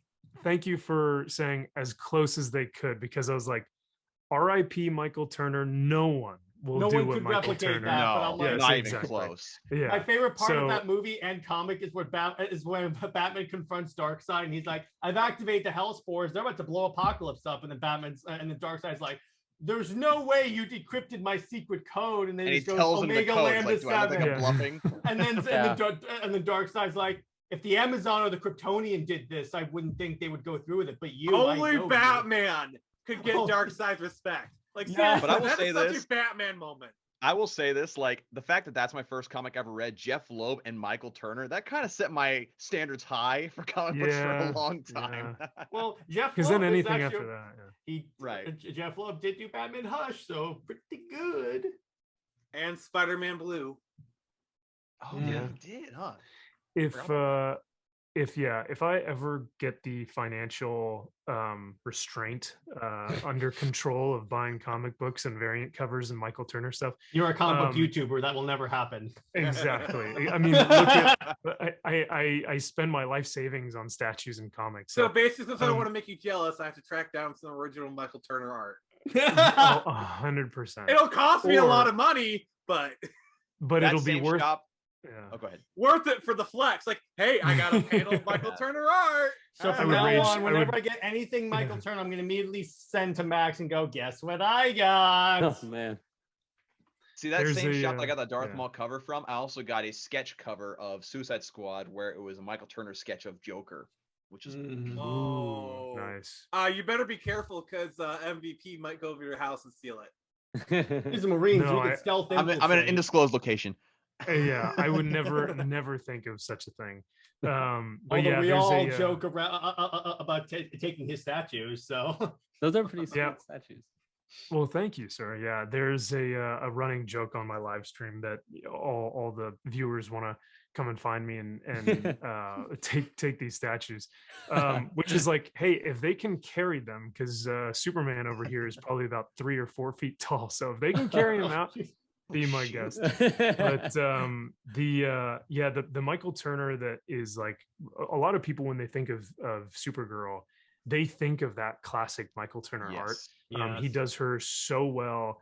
And I think one of the variant covers that I still like probably have in my eBay cart somewhere, is a variant cover that is of Supergirl. And I think it's a Virgin cover or something from Michael Turner. And it to this day is still just like one of my favorite depictions of Supergirl and just that series. Like anytime I think of that series, I just think of that cover. He's done some fantastic work in a lot of different areas, whether that's indie like Top Cow stuff or DC. So there was another series he did. There's another series he did called, was it Fathom? Yeah, it was basically where there was a girl that was basically Aquaman. Yeah. I still need to pick that up. I keep seeing it everywhere, and I'm just like, one day. I need to find. I'll get the trade off of Amazon, and then you'll send it to me, right? Yeah. There you go. You're gonna have to come out here and fight me. I will be armed with my trident, so good luck, bro. Well, I got the Master Sword, so game on. Good fight.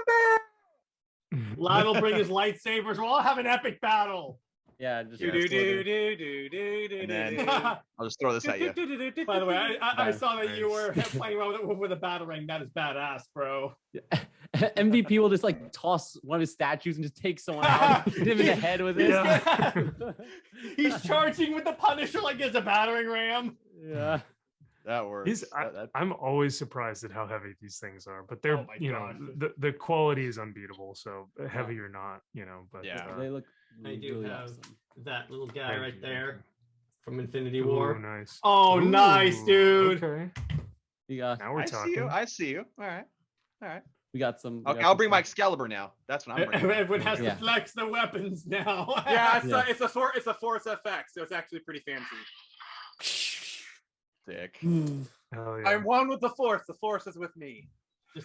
Wrong character. Wrong character. I don't care. Hey, it's even better. Hey, there you go. That's actually well lit. Sick. That should be your new light. Yeah, that's actually really good. Show, yeah. So one more thing I want to mention quick is I actually have this comic I picked up from a con like years ago. It's called Solar Flare. It's basically what would happen if a solar flare hit the earth, knocked out all the power, and it turns into like Lord of the Flies, like post-apocalyptic stuff, like within 30 seconds of people losing power. Nice. Because you all know that's probably what would happen if people lost access to their Starbucks. I mean, it might take a little bit longer, but yeah, probably. I mean, because like in 2003 we had like the blackout of like the East Coast, and that lasted for at least like 3 days, and society managed to hold together for at least that long. So I got a little bit more hope for humanity. All right, Nick, you're up. What you got? All right. So one of the things I was gonna say, you kind of stole, you son of a bee. So that one is gone. But shame. I still use it. It's fine. It's over there. Like I'm gonna start off with this. Oh. I didn't know they So- did comics. I didn't know they did So- Zelda comics. Okay, so this one's actually kind of special for a multitude of reasons. So you remember how Nintendo Power used to have like comics and whatnot in their magazines? Mhm. So this was in Nintendo Power. It was like a serialized recreation of A Link to the Past. Okay, Nice. and this goes over like the full game of A Link to the Past in comic form. Now that in itself is cool, but if you look at who did the art, if you're a Kamen Rider fan, you'll know exactly why I like it. Oh. Shotaro Ishimori, the creator of Kamen Rider, who actually was a mangaka before. He was actually trained. Yeah. He was actually a student of the guy who did Astro Boy, who was like Mr. Manga. So it's like he was trained by literally the best. And and this guy went and created. He's the guy who eventually created Kamen Rider and Super Sentai, what we know as Power Rangers. And then he did this for Nintendo Power, and like I remember reading a Nintendo Power, and so this is really cool. That's Now- cool. Now, lad, I know you're talking about like, something being old and not being valid, and this is why I was getting on you, because this is one of my picks. Oh, Hey! dude. Ah, Excellent. nice. How could You dug out the The black and white. Oh, it's beautiful. Oh, Dude, man. that's awesome. TMNT. Yeah, it's the original black and white version. It's like big ass, big hardcover and Yeah, whatnot. that is awesome. You know what? The fact that The Last Ronin has not been mentioned on the stream is sad, actually. I Yeah. just haven't thought read about that it. book yet. I need to. I need to read that myself. I forgot about it till just now. I was like, how dare me not remember that? How dare you? And so before I get into self promotion, one of the things I wanted to mention was a Valiant comic called Why the Last Man. Hey, Um, I've heard I that. I really love that book. It's a pity it's never really been adapted for television. It's kind of sad, but maybe one day we'll get an adaptation. Yeah. Yeah. If you don't Yeah. see my eye twitching, Oh, something boy. in my eye, I think. And maybe we can use some FX to get rid of it or whatever. I don't know. But anyway, so it's like I really like the series, and for me, it kind of feels like what would actually happen if a situation like that happened. And I like it how they don't pull punches. One thing I liked is you would obviously so people who don't know, Why the Last Man is a story about a person named Yorick and his pet monkey, where basically one day all the men drop dead. Any person with a Y chromosome, why the last man? And so basically the story is a journey of like, why is he the last man? What all about this? And he's trying to get to his girlfriend Beth, who's in Australia. And it kind of takes place over the course of 5 years. It's really good, really great characters. And like, it just feels kind of like, oh yeah, that would happen. Like, sure, so basically a society full of women, and how does it kind of what happens with that? And so like you have like That's gonna be a really lot of- drama-filled society right there. I knew someone would make stereotypical jokes, but I But hey, had they'd be very organized. They'd be very organized. I tell very you what. organized. yes. So it's, and then for my last two stuff, I thought I'd do a little self promotion here. We're talking about indie comics. How about my own 2100 Excellent. Samurai? Nice. Yep. Like if you're Explain a the fan plot. of... So 2100 Samurai is a story of a guy named Kiro, who gets transported from his home in feudal Japan and gets transported to the cyberpunk future 2100. It's like a very brutal tale. It's not for kiddos. Oh, wow. I even have So that, did you write and illustrate, or did you just write, or? I'm the writer on this. Okay, cool. Nice. Yeah, so this is the first issue. I recently did an Indiegogo for the second issue, which is currently in print, and I should have that back sometime next week, I think. And then issue 3 should be coming out next spring. I'm taking a little bit of deviation. I'm working on something new for October that I think a lot of you guys will like. Very Excellent, nice. man. That's Cool. Very awesome, nice. dude. Yeah. Yeah, I forgot to promote myself too. Go ahead. But Oh. I got these two. I'm actually working on a graphic novel right now, but I got these two that are already out. This is one my dad wrote years ago as a screenplay that I illustrated and adapted Ooh. to a comic Mhm. series. I'm working Like on the issue cover. 3. Thank you.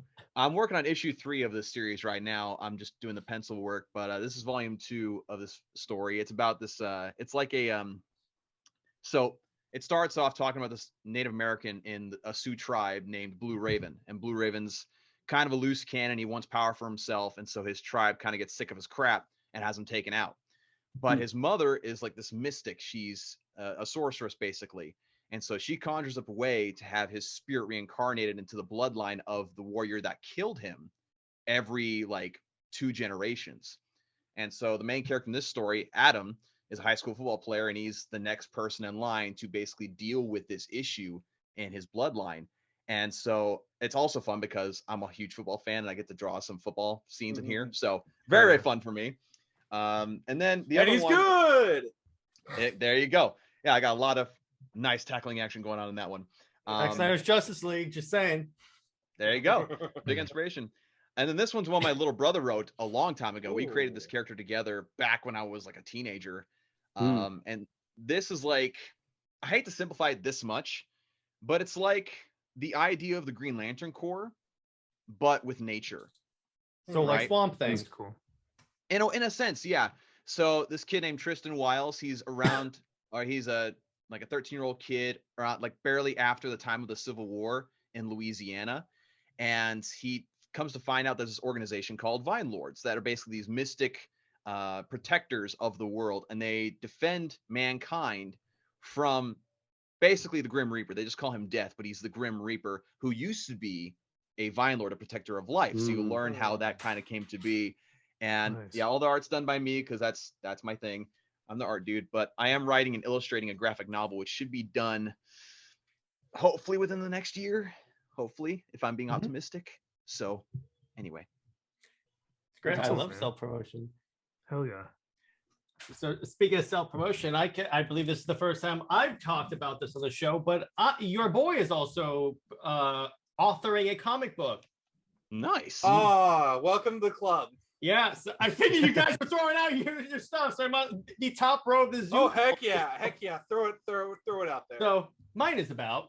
It's a project I've been working on for like 10 years now. It's like I first wrote it as a novel, but I'm now converting it into a graphic novel because it seems like more fun. Plus, that's what I'm really into right now. So basically, what it's about, it's this girl that's been adopted / kidnapped into this sort of like shadowy like spy organization called Department 9, and basically what they do is they do a lot of the shadow behind the basically by any means necessary stuff. They do the by any means part in order to fulfill a mission objective, and then she has to go on the run because she's ordered to kill someone, but she just won't, for some reason she just won't do it. Then she leaves and figures, where's the best place for me to go to hide? I'll just join the army. And she joins and goes all the way up into the tier 1 commands, and then she basically meets this Navy SEAL who basically helps her sort of what's the word? Basically heal and learn how to be human again, because she grew up in an environment where it's just kill, do anything you have to do to get that kill. Yeah. So she was basically like John Wick, only less moral. Interesting. I like that. Nice, And man. like that. That's cool. Sold. The concept is basically like that movie Salt with Angelina Jolie. Ooh, that's a good movie. or Red Sparrow. It's just kind of funny is that I've been working on this project for years, and then I see all these movies come out, and I'm like, man, there's already movies about this. I mean, that just tells you there's Black a market Widow. for the idea. That just tells you there's a market for your comics. So Yeah, so we'll see. You just have to swear the whole time during promotion, like, I swear I had this written beforehand. Trust me on this. I have the Word document that proves I had it. There you go. So right now I'm working on converting the novel into a script, and then I'm going to shop around and see if I can find an artist, and then we'll see where we go from there. Definitely Well, hey, if you need help with art, I'm always happy to help I was out, about man. to say, Dawson, you want to Hey, you know what, Dawson? We'll talk after this because that's actually a great idea. There you go. But speaking of artists, real quick, another self-plug. Hate to be shameless like that.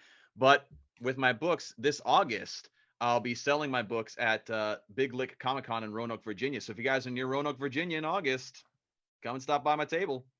Awesome. Oh yeah. Well, if you're plugging cons and Everyone's plugging this stuff now. So if any of you guys are in the southeastern Michigan area, I'll be at the Great Lakes Comic Con Summer Show next month. You can look that up. And then this fall, I'll be at Monroe Pop Fest. That's a little bit of a bigger show, and I'll have at least by Monroe Pop Fest, I'll have Turn Samurai's issues 1 and 2 for sale. Maybe at the July one, we'll see. But yeah, if you want to come there, tell me how awful I am. Feel free. Honestly, and I will be at Florida SuperCon in July. Nice. Yeah, honestly, conventions like have drastically changed from the 90s to early 2000s, because I remember at Artist Alley, and even they'd have like the more indie creators in the back, but I remember going down aisles and aisles and rows of people that were building their comic book, creating their comic book, and they were like selling it to you right then and there on the floor. They were going, hey man, are you into Wolverine? You're gonna love my hero. And you got to listen to these creators like express to you their love for their creation. And you could say, you know what, actually it's not for me, but hey brother, I won't, keep doing your thing. I'm gonna go over here. And you would shop around and you'd listen to all these like brilliant ideas from all these different creators. Now it's just it seems to be much more infiltrated by the big what's the next thing in the MCU. But I kind of really enjoyed that small feel of these brand new creators just really kind of selling their product to you. So I'm glad that you guys are doing those cons, because I've actually bought more comics from those like independent booths than I have at the big booths that have the next their markup of a $5 book for $50, and I'm like, nah, I think I'll pass. And plus the lines are shorter at the small creators. Yeah, true. And you get to like talk to the people there, you know what I mean? Like you get to talk to the dude and go like, okay, what were you thinking when you made this? And you get to really kind of get into their mind a little bit. So and it's like if you talk to them for like 20 minutes, they're not like, can you please leave? They're like, no, I'm happy to talk to you. Yeah, exactly. It sounds super fun. Yeah, there's energy to that whenever like there's new creators, like they're fresh to it and they're really excited and like they're on that creative high, whereas you go to the other ones, they've been doing it for like 20-30 years. They're like, yeah, it's cool, I'm just doing it for the money, whatever. They're not all like that. I'm very much overgeneralizing, but you know what I mean. I think there's a film by Kevin Smith, Mallrats. I don't know if you guys have seen that. I think there's a scene where the two dudes are like in the comic convention. They have their booth, and they have that joke about, oh, what do you do? And he goes, well, I'm the inker. And he goes, oh, so you just trace all this stuff.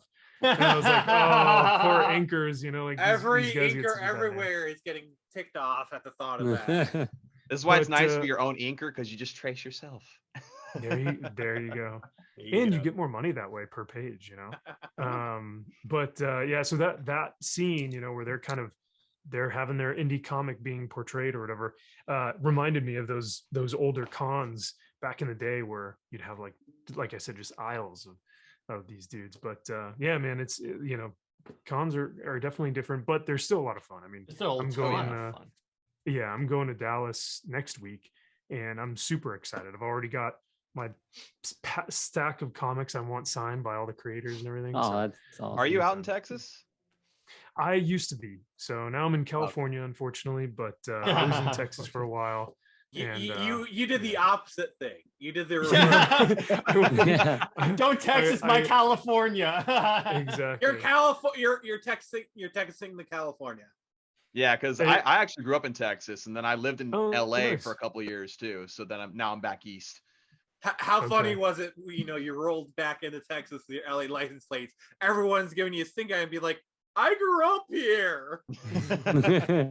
No, I got back in and they welcomed me back with open arms. They're like, did you miss us? And I was like, yes. Yeah, right. You're like, thank you so much for letting me come back in. I miss freedom. Always welcome. Welcome to Texas. Here's your AR-15. Like, you come back into Texas, like, gas is half the prices in California here. This is beautiful. Oh, yeah. So I remember. I'm sorry. Go ahead, Max. Oh, it's goofy, but I remember going to Texas initially for college, and I got there as a Cali boy, a surfer dude, and I was like, I'm never buying cowboy boots. That is ridiculous. I I left Texas, after my college career. I left with 3 pairs of I was cowboy about to hats. ask So how it's many pretty. pairs you got. It's Eventually it Nice. breaks you down. It grows on you. You love it. So It's like it's yeah. It's like a couple years ago, I went back to the town I grew up in Texas, and I hadn't been back there in a long time. And I walk into the old church that I used to go to, and I hear this lady that I grew up knowing talking about like the right to bear arms in your church building, and I'm just like, I'm home. I am home. You're like, That's "Yep, Texas for you." I know that. I know that If the conversation. pastor isn't strapped while he's delivering his sermon, you aren't in Texas. No, he's got an AR just hanging on his chest in front of his It's not robe, that not even crazy, but you know what I concealed. mean. Yeah. So on that note, before I end this episode, there's a question I want to ask Max and Dawson, since you guys weren't on the live stream, I think last week that I did with Nick about our favorite writers and artists, and actually, Laddie, you can contribute to this too. So, favorite writers and artists from comic books. It can be indie, it can be mainstream. It doesn't matter. Whoever wants to go first may go first. I guess I can go. Yeah. I already mentioned a couple before. Scott Snyder. I love that guy as a writer. Frank Miller. I actually really liking Chip Zdarsky. I love his stuff. Mhm. Oh, that's beautiful. That is Signed by freaking Kevin beautiful. Eastman. Oh, lucky how dog. dare you? How Nice. dare you? Lucky dog. Obviously Jeff Loeb, Grant Morrison, Alan Moore, the legends, right? Mhm. And then when it comes to Required artists, Greg Capullo. I have a hot take for a lot of people. John Romita Jr. is arguably one of my favorites. I love him so much. I'm so happy He he's doesn't back on get he doesn't Spider-Man. get the respect he deserves. He doesn't. Exactly. But it depends on the book, because some of the art in like Superman Year One looks kind of odd, like when he's drawing children. But a lot of times, like when he's drawing Spider-Man, I'm like, yes. I love his Superman Year One art personally. His work with Mark Millar is really good. Yeah, just Greg Capullo, John Romita Jr. in general is just absolutely amazing in my He's opinion. good. His Daredevil is the best Daredevil in my opinion. I also absolutely, I'm trying to think. Jorge Jimenez is a modern one that I'm really liking right now. Oh yeah.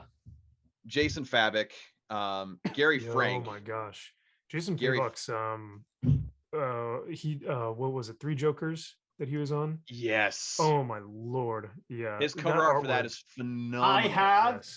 the Unreal. single issue variants where it's all the Jokers and then the 3 bad characters in that. Nice. so good. It's Sorry, I cut you off fantastic. though. You're totally good. I mean, anytime I can nerd about Jason Fabok is great. And then Frank Miller, of course, as an artist as well. A lot of people, especially today, will kind of heckle Frank Miller's art a little bit, but it's just like, you know what? In my opinion, if you're an artist and your art is distinct and people can know exactly whose it is when they see it, in my opinion, that's when you have something special going on, because you stand out from the crowd, you do something different. Oh, the Fabok art, the paneling, like So good. Dave Gibbons, another one. I'm trying to think. Dave Gibbons, he's another one with a distinctive style. Oh yeah, exactly. You know Dave Gibbons art when you're looking at it. Jim Lee, I can't not mention Jim Lee. Yeah, you gotta mention the King. Yeah. So just to name a few. Oh, Andy Kubert. Andy Kubert's another one that I love. Nice. He literally started the School of Art. So. Oh yeah. Yeah, which I've actually considered looking into a couple times, but I'm just like, money. Do it. Yeah, that'd be cool. I would love to. I just have to convince the wife first. But yeah, those are can some I ones can I do a correspondence course, please? Sure, go ahead. All right. I'm Max. Yeah. You're up. I will say, so right now for me, I think I've just been, and I wish I could mention more, because I brought my list for indie comics, but I really have to think about it and look through like some of my favorite runs that I've really enjoyed over the years. But what I'll do is I'll kind of go by creator or creative teams. Yeah, that works. Understandable. But Silver Surfer, when he was being done by Stan Lee and Jack Kirby, is some of the most heartbreaking and beautiful storytelling. You get that Kirby crackle, you get the storytelling of Stan.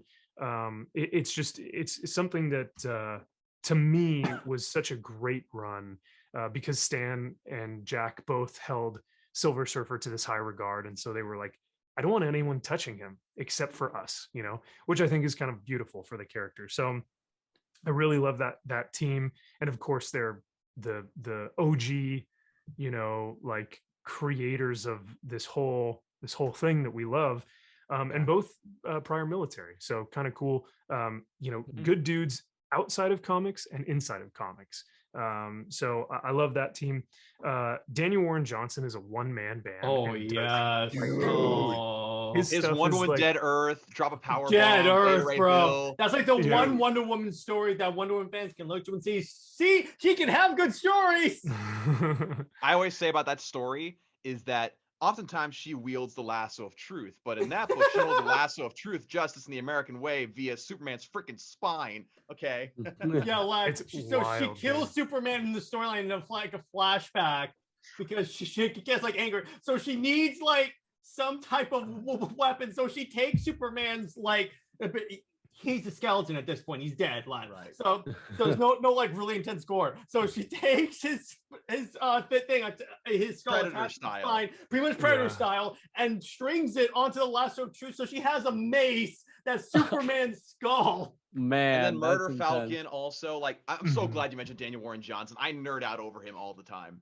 Yeah, and I had the pleasure of meeting him out here in Los Angeles, and there are very few people that you meet that have some sort of like a celebrity status where you meet someone for the first time and you instantly feel like calm, or you instantly feel genuine authenticity. There are very few people that can do that, and it takes a very good person to do that for you whenever you're speaking with them or interacting with them or even just crossing them, on the street. Daniel Warren Johnson was that epitomized. Like, he was calm, he was quiet, he was so thankful and grateful, and just couldn't be more of a more genuine guy, which is funny because his stories are metal and brutal and like fun, and they're so action packed. Everything has movement. There's not one panel of his that never has movement, So, and he writes, and his stories are very simple, but they tell a great message at the end of it. It's never beating you over the head. It's always a beautiful story of maybe, sacrifice or courage or, humility, like just natural, good human behavior. Right. So, DWJ is like, I'm obsessed right now. And then the last team I'd probably say would be Mark Silvestri and Larry Hama on their Wolverine run back in the 80s and 90s. For me, was just like, that was what I was introduced to as a kid for Wolverine. So those two telling that story of this broken soul who's dealing with the man and the animal and the weapon. It's gut-wrenching, but it's also brutal and it's fun. It's gnarly. So Larry Hama and Mark Silvestri. To me, you guys were talking about Jim Lee earlier and Ethan Van Sciver. I think Mark Silvestri is on Jim Lee level detail, artwork, landscape, anything. Oh, Mark Silvestri is another favorite of mine. I mentioned Witchblade earlier. Oh my god. Yeah. So that'd probably be off the top of my head. I'd probably say those: Stan Lee, Jack Kirby, DWJ, and then Larry Hama. I actually just you mentioned Stan Lee. I actually just finished reading through again the trade paperback for Spider-Man No More. It's always funny to read those old stories, especially it is comics. How Stan Lee kind of has to explain the transitions between different types of storylines. It's like, this is kind of happening, and the nicknames that he gave for himself and John Romita, like Smiling so Stan Lee and Jazzy Johnny Romita. It's like, wow, that was a different time, and I love it. There's a lot of camp in those comics, it's very campy. Yes, where that's like right how up they're lad's aisle. It's very like even when they like with Spidey would be like, whoa, gee willikers, I can't believe that just happened. So, like, it's just so campy, and it's like, that's what's good about it, is it has that like heart to it. But yeah, sorry, I cut you off, Jared. Go ahead. No, it's good. I'm sorry, go ahead. Nick, I got one I gotta add, and Lad, I apologize if I steal this from you, but oh yeah, of course. Oh yeah, Alex Ross, God tier. God Yes. tier level. Oh You don't my get more gosh. detailed than Alex Ross. You don't get more lifelike than Alex Ross. He's a Norman It's- Rockwell of yeah. comics, people. Oh my God, yes. Perfect. Yeah. All right, so Lad, what about you? I know you're a huge fan of Dan Slott's Spider-Man run. Yeah, that's exactly what I was gonna mention. Dan Slott? I know. Before everyone crucifies me over here, okay, guys. Don't Wait a worry, we do second. that all the I'm- time on the show. I'm Let me lighting the speak, funeral let me fire speak, right everyone, now, okay? so you Give better me- start talking. Give me a moment, everyone. Okay. So, like I said, I'm not super familiar with all the different comic books. I just read characters I'm interested in, and I haven't really put as much focus on the writers. But at this time that I got into comic books and Spider-Man is when Dan Slott was writing it, and I really enjoyed what he put out. So the Excuse me, I Superior need a Spider-Man barf. storyline, I think, Sure. is one of Spider like, the Island. coolest storylines of all time. That was super awesome. That is like, I love seeing it adapted in some of the TV shows, but like that is such a cool concept. Just Every Peter word Parker you just said getting is just wrong. defeated by trust me, we Spider-Man, always by say Doc Ock, and him just seeing if he can be the better Peter Parker, and just seeing what happens is- with that. That's really Come up awesome. with that dope Spider-Man Ends suit. of the Earth storyline. There's some really cool ones. There's always some really controversial ones with Dan Slott, but I really Everything enjoyed Dan a lot of his Slott does run. is controversial. And not This is- nearly as I really controversial as think Joe so. Quesada. A show of hands, Mhm. who here is blocked by Dan Slott on Twitter? How did that happen? Really? How did you do that? I never even interact with him, probably some sort of block bot or something. You know why? You follow the wrong people. That's what it is. Exactly. Mhm. I'm guilty of wrong Let me things. put it this way. You I follow mentioned- EVS, so I guarantee you I'm blocked. You Yeah. mentioned Spider-Man. One person I can definitely recommend, or at least his work with Spider-Man, is in this run, Marvel Adventures Spider-Man. Scherberger is easily one of my favorite Spider-Man artists out there, besides John Romita and John Romita Jr. and of course, Todd McFarlane. Scherberger was like my childhood of Spider-Man. Marvel Adventures Spider-Man is just so good. It's fun. It's kind of more like towards kids, but it's Spidey to me. Whenever That's I think of awesome. Spider-Man, I always think of this run. Who did the art for Ultimate Spider-Man, like the early Bendis stuff? Bagley. Oh yeah, Bagley. When it comes to like what I think of like Spider-Man in my youth, it's the Yeah. Ultimate Spider-Man. That's like I'm a big Ultimate Comics fan. Like at least the early stuff. Yeah. Now, And Lad. Lad, I'm sorry. Oh. Go ahead, Max. I was just gonna say, Lad, don't people are gonna give you a hard time about Dan Slott. Absolutely, there's no doubt about it. However, I will say, in defense of you, though, there was a moment in time where I wasn't collecting comic books for a while, like a long time. I put my money into Warhammer and I never looked back. And then I went, oh, okay, maybe I should go back to comics again. And when I did, sure enough, the New 52 came out, and I was reading New 52 stuff, and I was going, whoa, Superman and Wonder Woman, this is pretty cool. And then all my friends started looking at me and they were like, that's the worst storyline I've ever read. And I was like, we need to really? call Jared an ambulance because he's having a spasm because Yeah. you're mentioning the storyline. I betrayed. That's awesome. That's so awesome, even Max. though I was away from comics and I came back and I read a storyline and I was like, hey, I like it. Why the hell not?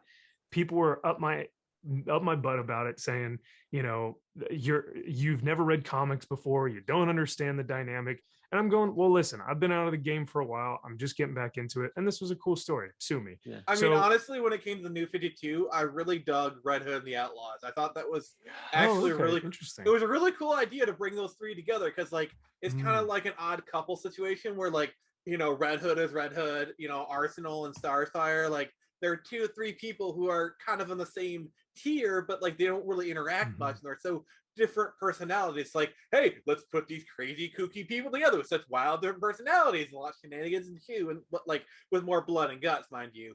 And I really like that story. Plus, honestly, I really like that kind of phase of Arsenal's career because like he's the recovering superhero. I think that's a really kind of thing they really don't explore too much about Arsenal. The fact like he's a recovering addict while also doing superhero stuff. I feel like it's kind of underutilized.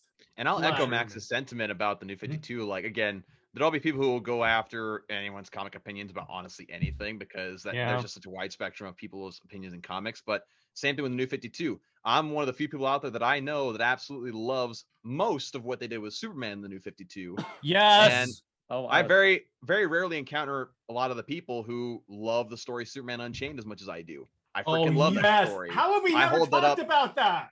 Seriously. So like as far as like what Max is saying, don't let people deter you from what you like, because it's what you like. There you go. I went on Max's stream and did say that the New 52 Superman is the best version of Superman. Oh my god. That's just you might as well. I said that, yeah. You said that. Yeah, Max is like, I didn't say that. Like painting a red target on your chest. That's intense. I got blasted in the chat for that one. I think even more, Superman Unchained, great Jim Lee artwork or whatnot.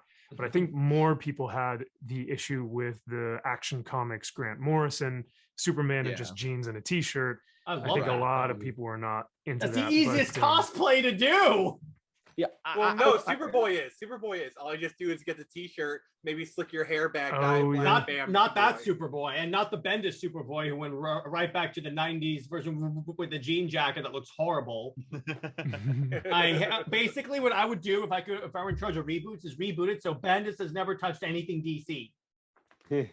So I'm just gonna write in the Book of Fate that Brian Michael Bendis never existed. So bam, that's my right. No. His Marvel stuff is good. Just get rid of his DC stuff. I'm going to fine. I'm gonna strike that from the record and be like, after Bendis left Marvel, he struck out and did independent comics. He never went to DC. Yeah. Now, lad, there we go.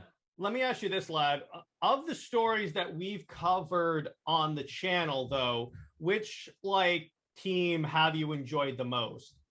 And if you're unsure on who did which storyline, you can just tell me the storyline and I'll tell you the team. Right. Yeah. We've covered quite a few really, really interesting storylines.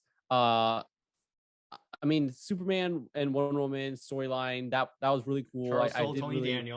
I did really enjoy that one. There was also, I believe we covered, did we cover Dark Side War? That was really we did. Jeff Johns and Fabok, baby. Yeah, that was really good. I really enjoyed covering that. That was so cool to check it out.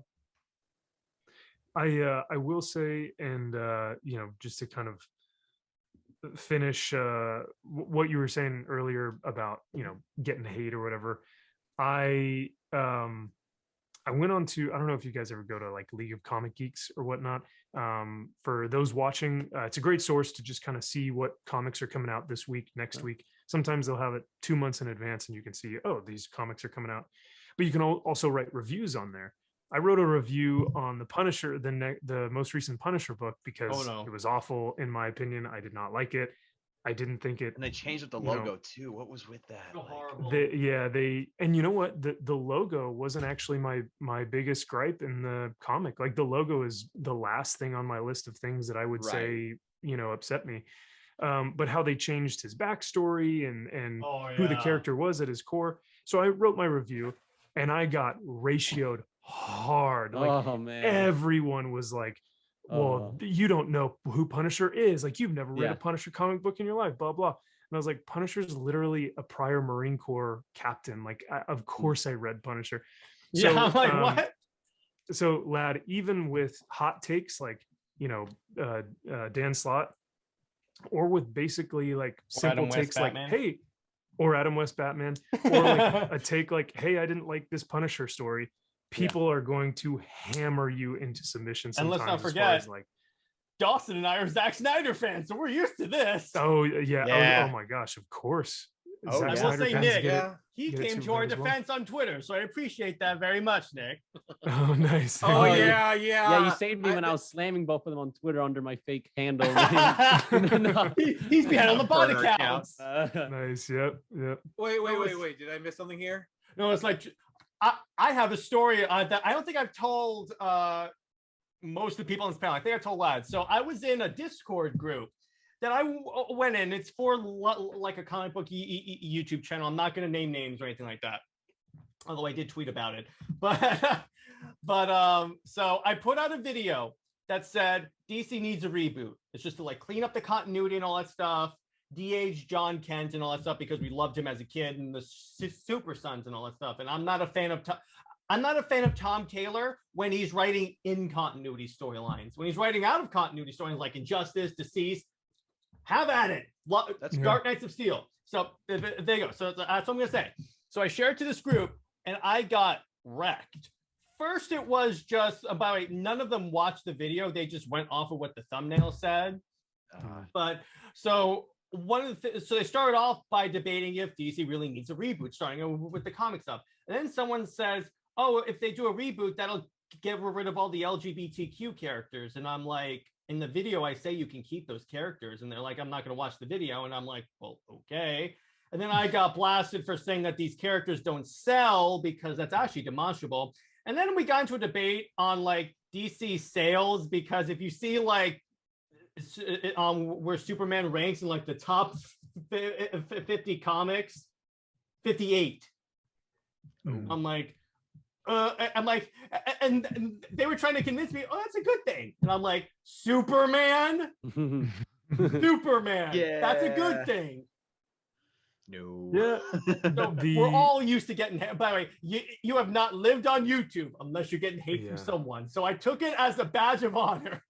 Try floating around Twitter, and you see these people with this demonstrative bad takes, and you're like, don't engage, because you know that at the minute you do a comment, you'll get into this huge big flame war where nobody wins and everyone looks bad, and it's just bad all around. So I'm just like, and I even when it's like, don't engage, sometimes I just can't freaking help myself, and I regret it.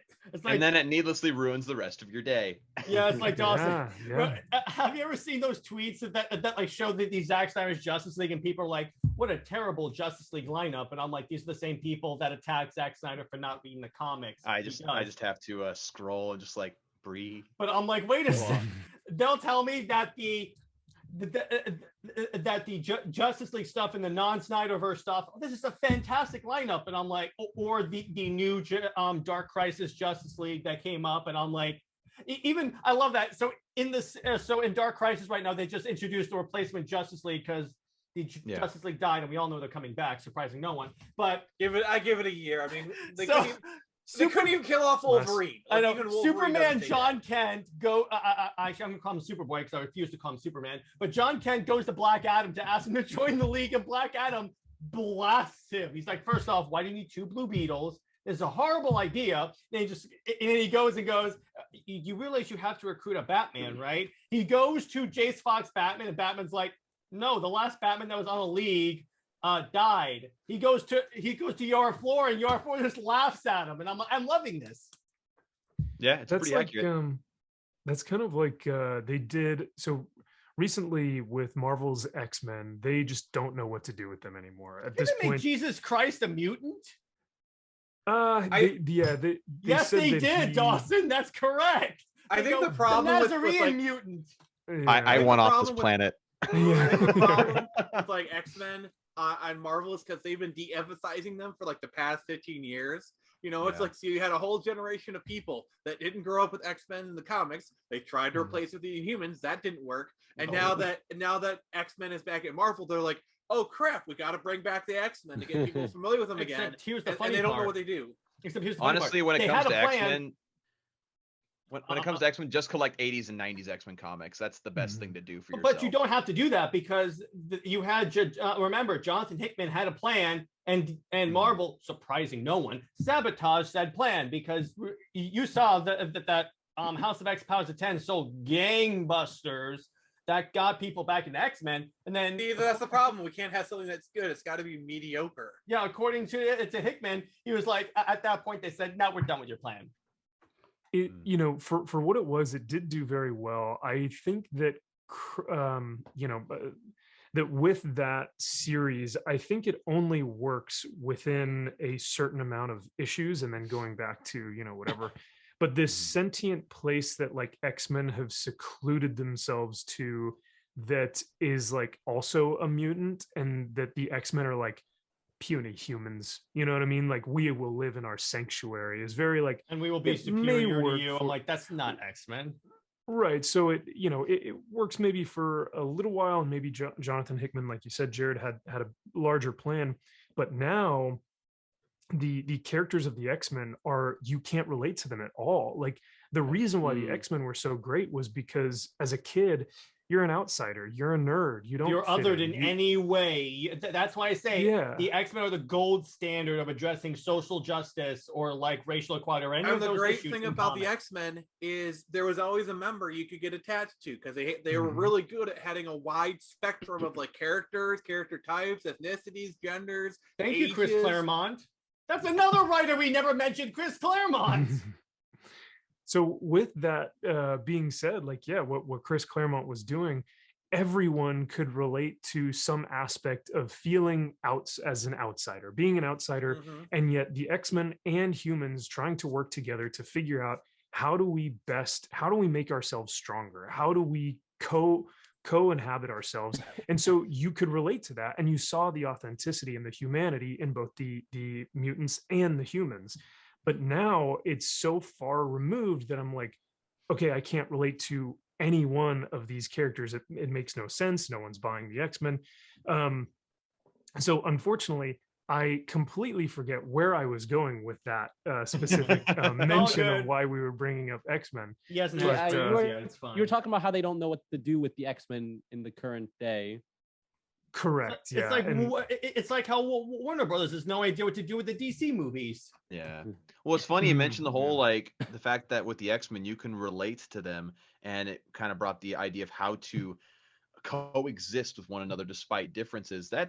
I feel like Marvel's missing on something massive, because that's a type of story that's desperately needed right now, especially with like either the political, economic climate. Like that's something you need, and the fact that you're not providing that. It's like they're more concerned with like X-Men being X-Men equals LGBT gayness. That's all it ever means. That's all it has ever meant. You know, like, but sure, you can even with that, hang on. Even with that, the problem with what they did with the X-Men is that Hickman planned to get them off the island at the end of the storyline and put them back in mankind. They're not doing that. And my problem with the reason why I was critical of the new X-Men is that I'm like, okay, I get for like a storyline or two, it is really cool that they established their own mutation and everything. But the fundamental like appeal of the X-Men, and we've all mentioned this right now, is that they have to find a way to coexist with a world that hates them. They have to save a world that hates them. But nowadays they're like, oh, puny humans. Exactly. I think I was just gonna say, Jared, I remembered what I was gonna say, because you were talking about Black Adam and the Justice League, and you were saying how Black Adam is saying like, this isn't going to work for you guys. Sorry, it's just not, you know, and he's telling them like, you know, all this different stuff in the new Dark Crisis. They made a Sabretooth like one shot, like issue 1 Sabretooth thing. What if Sabretooth got out of his imprisonment and started killing these mightier than thou X-Men? That's so much better than what they're doing now. Make that canon. I hate to say this, but it was like, oh my God, please do this as main continuity, because it was so. It was Sabretooth like literally ripping Cyclops' head and spine from his body, and just like Sabretooth just being a beast.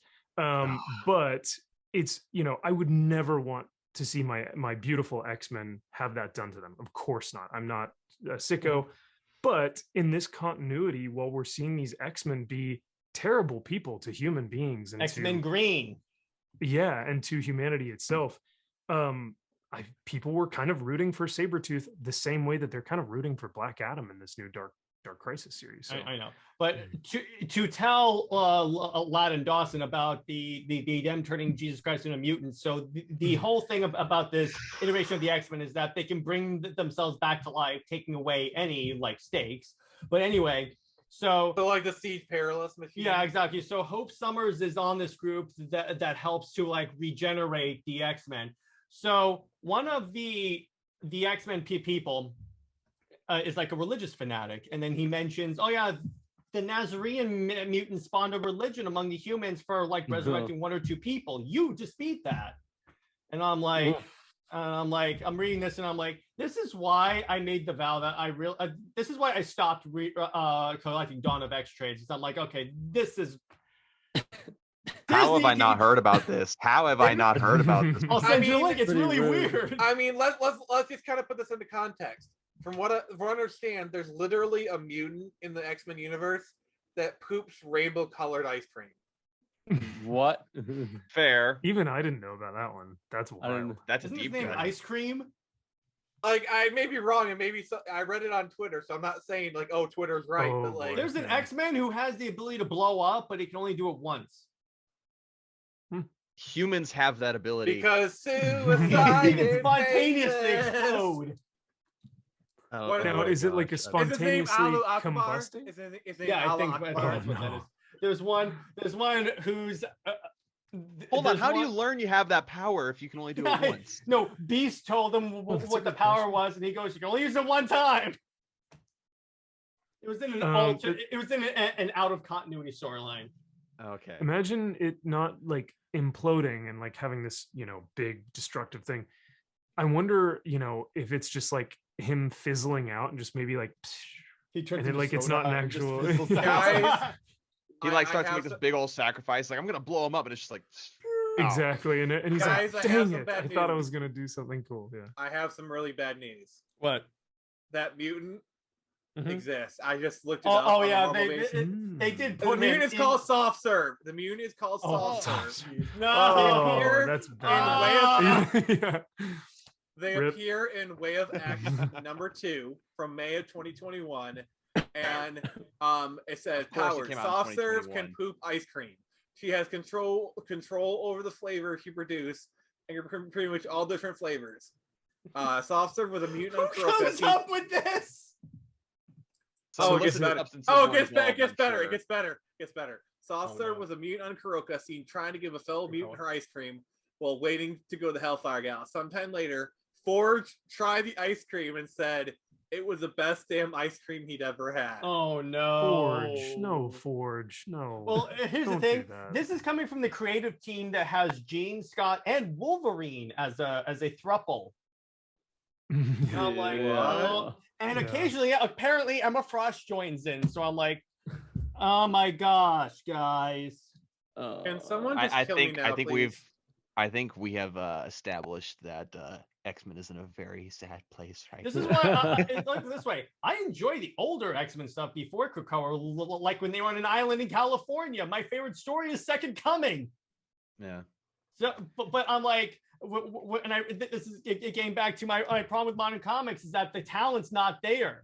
Remember, we named off like tons of creatives and creative teams from like the olden times, even like 10 years ago, that were Ethan Van Sciver, Jeff Johns, John Romita Jr. These guys that used to be like the names of comics, and now they're still doing the comics, but it's not like an emphasis on skill; it's just quantity.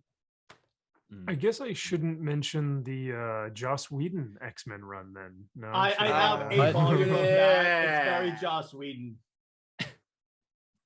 If it has his name on it, I was like, you know what? I probably shouldn't mention it, but just to say it. Yeah, just to screw it. Instant nausea. Yeah. I will say this. He did do one thing right. He put Cyclops with Emma Frost. That I think is actually a good idea. See, here's the thing. I'm not Kitty. No, I'm sorry. Go ahead. Oh, it's just not Kitty Pryde, because I think that's normally who. No, Kitty is with Colossus. Yeah, that's the common ship. Yeah, but my point is that my problem with Jean Grey is that she dies all the time. So. So one of my always favorite so dramatic.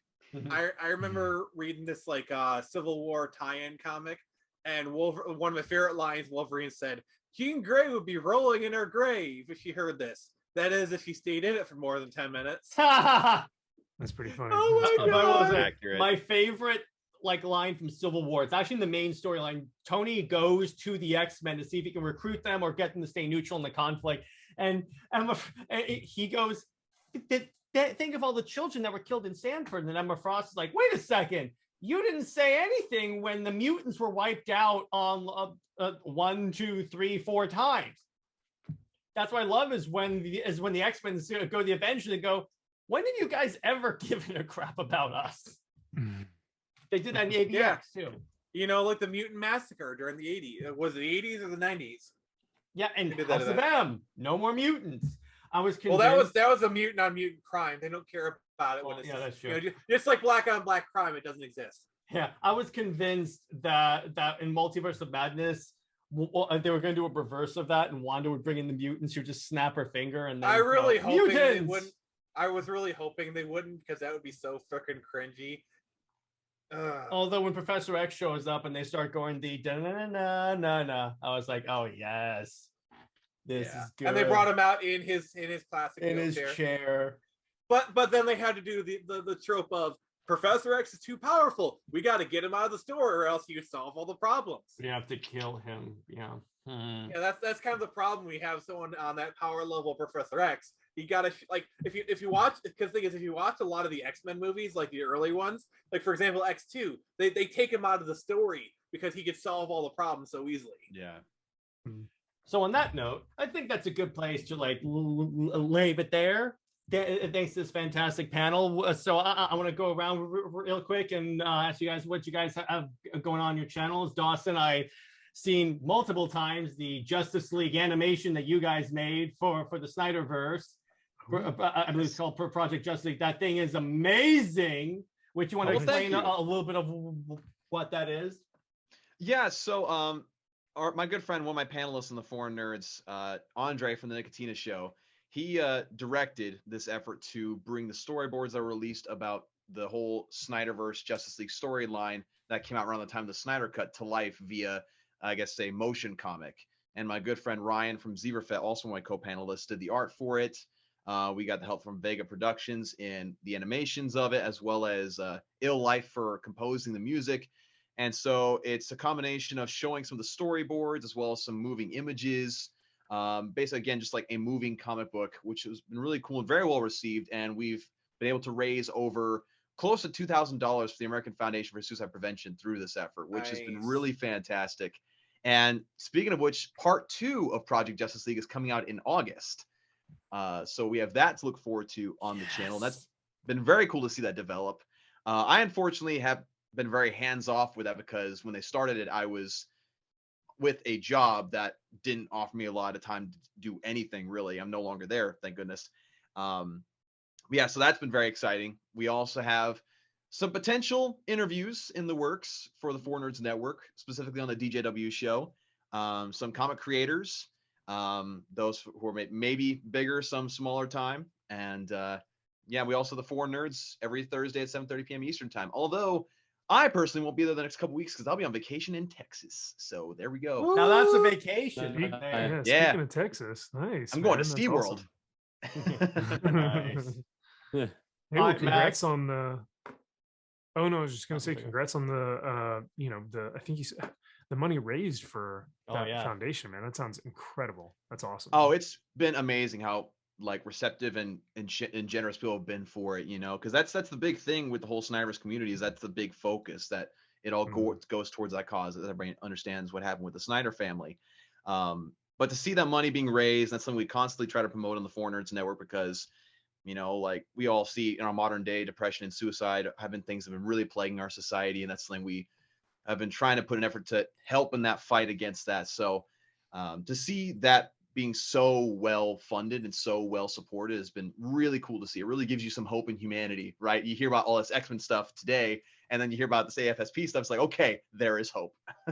That's why I wanted to end on that for a little, and on a high note. So you're saying you have the high ground? Yeah, exactly. All right, so Max, what you got going on your channel? Nothing much is in terms of scheduled videos or anything. We always have the Max's Man Cave on Monday nights. That live stream has been really fun. We just started a new segment on there called Legendary Heroes, which I go in depth over. Yeah. Last week was we did, oh gosh, who was it? It was Joe Lewis. Yeah, so it was Joe Lewis, the boxer, who did who was one of the first African-American heavyweight boxers in 1938 when he won that title. and did more for America at that time. He served his country. He won multiple, I mean, I think 10 years worth of fights to keep his title as heavyweight champion. Incredible dude. All his money, all his proceeds went to emergency relief funds for Army and Navy. Dude was an absolute legend.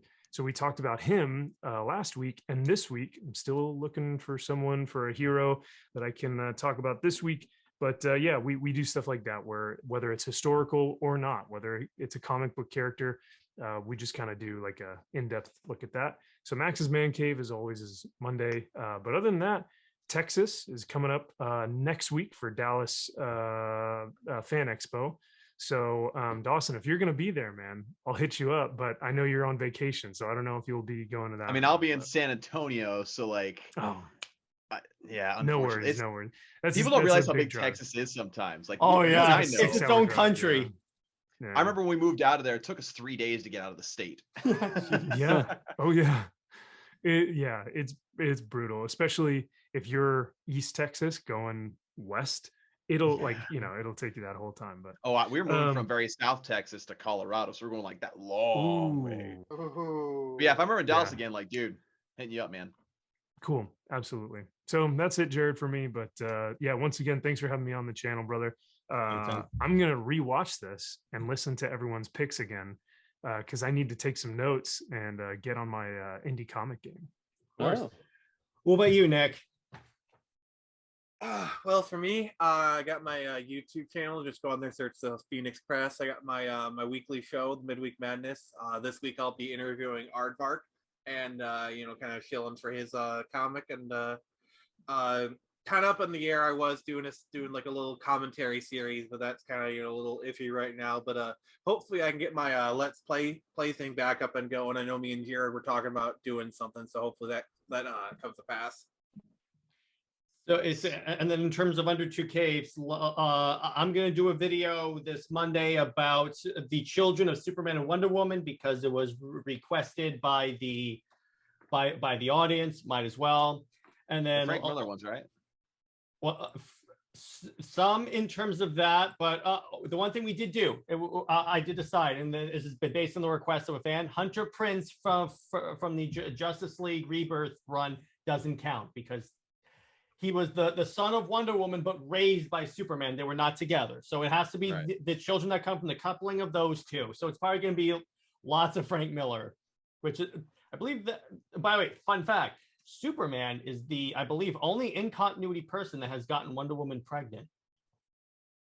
Yeah. I think he may be How the do only you one know who physically can. Well, that's true. I brought this up before, Max.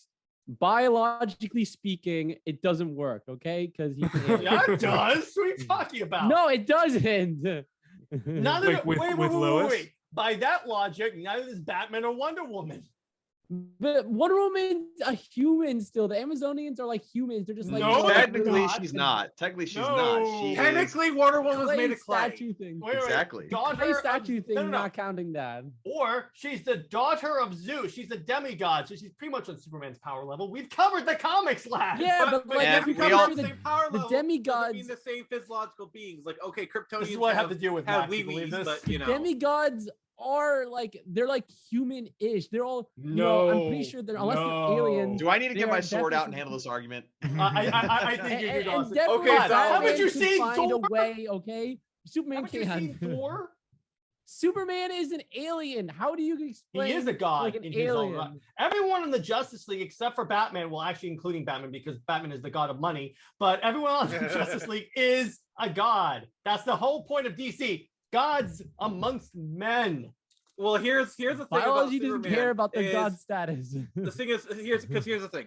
On Earth, when in comparison to humans, yes, Superman is a god.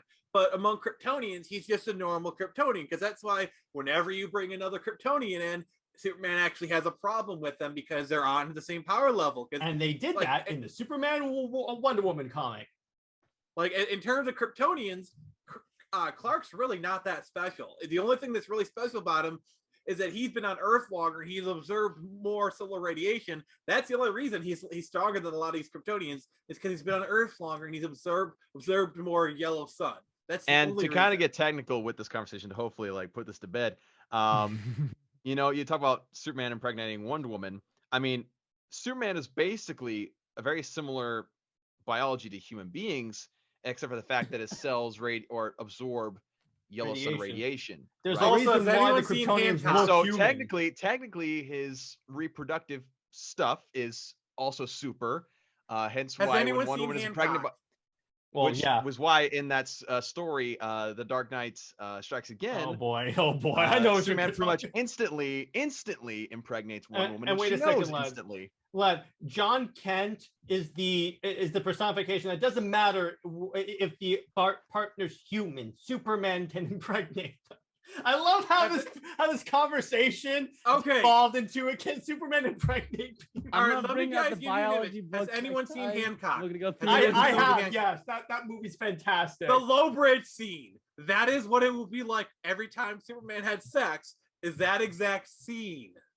So, Yeah. Or if you want to see, Clark has a shotgun in his pants. Let's just say that. or I mean, if you want anyone's to seen read, Robot Chicken, they'll know it up with, you know, yeah. yeah. Or if you want to, so speaking of Dark Knight Returns, when he and Wonder Woman do the deed, it causes earthquakes and like it's like They destroy mountains. it's Frank and Miller. So, Dude, talk about a romantic night. Whew. but my point is, he's the only one in continuity that has done it. When they wanted earth-shattering sex, I don't think they meant literally. Yeah, but here's the interesting part, though. Not even Steve Trevor, and everyone wants to say, "Oh, they're born to be together." Really? By the way, first off, Steve Trevor being with Wonder Woman, that was a new 52 thing. He's pretty much her grandfather in the regular comics. No, Steve Trevor's been the main squeeze for forever. No, he hasn't. Because as far as I can remember, like growing up, Steve Trevor was the guy. Like, so it's like I mean, I remember growing up, Steve Trevor being like, you know, the guy before it. And if you watch, even if you watch, like for example, the Wonder Woman animated movie from like 2005, 2006, well before New 52, Steve Trevor is the guy there. So it's like Steve Trevor being that. In the comics around that time, she was with Tom Tresser, otherwise known as Nemesis, who can shapeshift and stuff. But she wasn't with Steve. Like, well, maybe she wasn't with him at the time. But like, I'm just saying, Steve wasn't always a grandfather person. As far as I know, even growing up, I was in the impression Steve Trevor was a love interest, like the Mary Jane to Wonder Woman's Peter Parker. That's you know. So eventually, Wonder Woman is going to sell her marriage to the devil to save her mother. Is that what you're telling me? I mean, Wonder Woman's been around 100 years. I'm sure there's a story of that somewhere. I'm sure it is. I'm sure it is. But yeah, so my point is, so I'm going to do a video about the children of Superman and Wonder Woman, the actual biological children. Then on Wednesday, illogical. Then on Wednesday, I'm gonna do for Indie Wednesday, I'll probably do a red powder, a red earth, or black powder, red earth. Then in terms of Under Two Capes, we'll see what I can do if I can get any of you guys back in the show, and we'll talk about random stuff. And Dawson, I will be getting in touch with you about doing the art for my comic. Absolutely, just let me know. And Lad, do you have anything else cool that you want to bring up before we log off? No, I'm just your player too. We'll do some of those fun stuff together. All right, we're currently on our push to 1,000 subscribers by December. So if we get pump those numbers up, pump them up. Which at this rate we could very well get there, because we went from 100 to 190 in a month. So probably we could jump there. We'll see what happens. There you go. So like, comment, subscribe. I will have the links to all these people in the descriptions, and we will see you in the next episode. Stay work, everyone. Bye bye. See ya.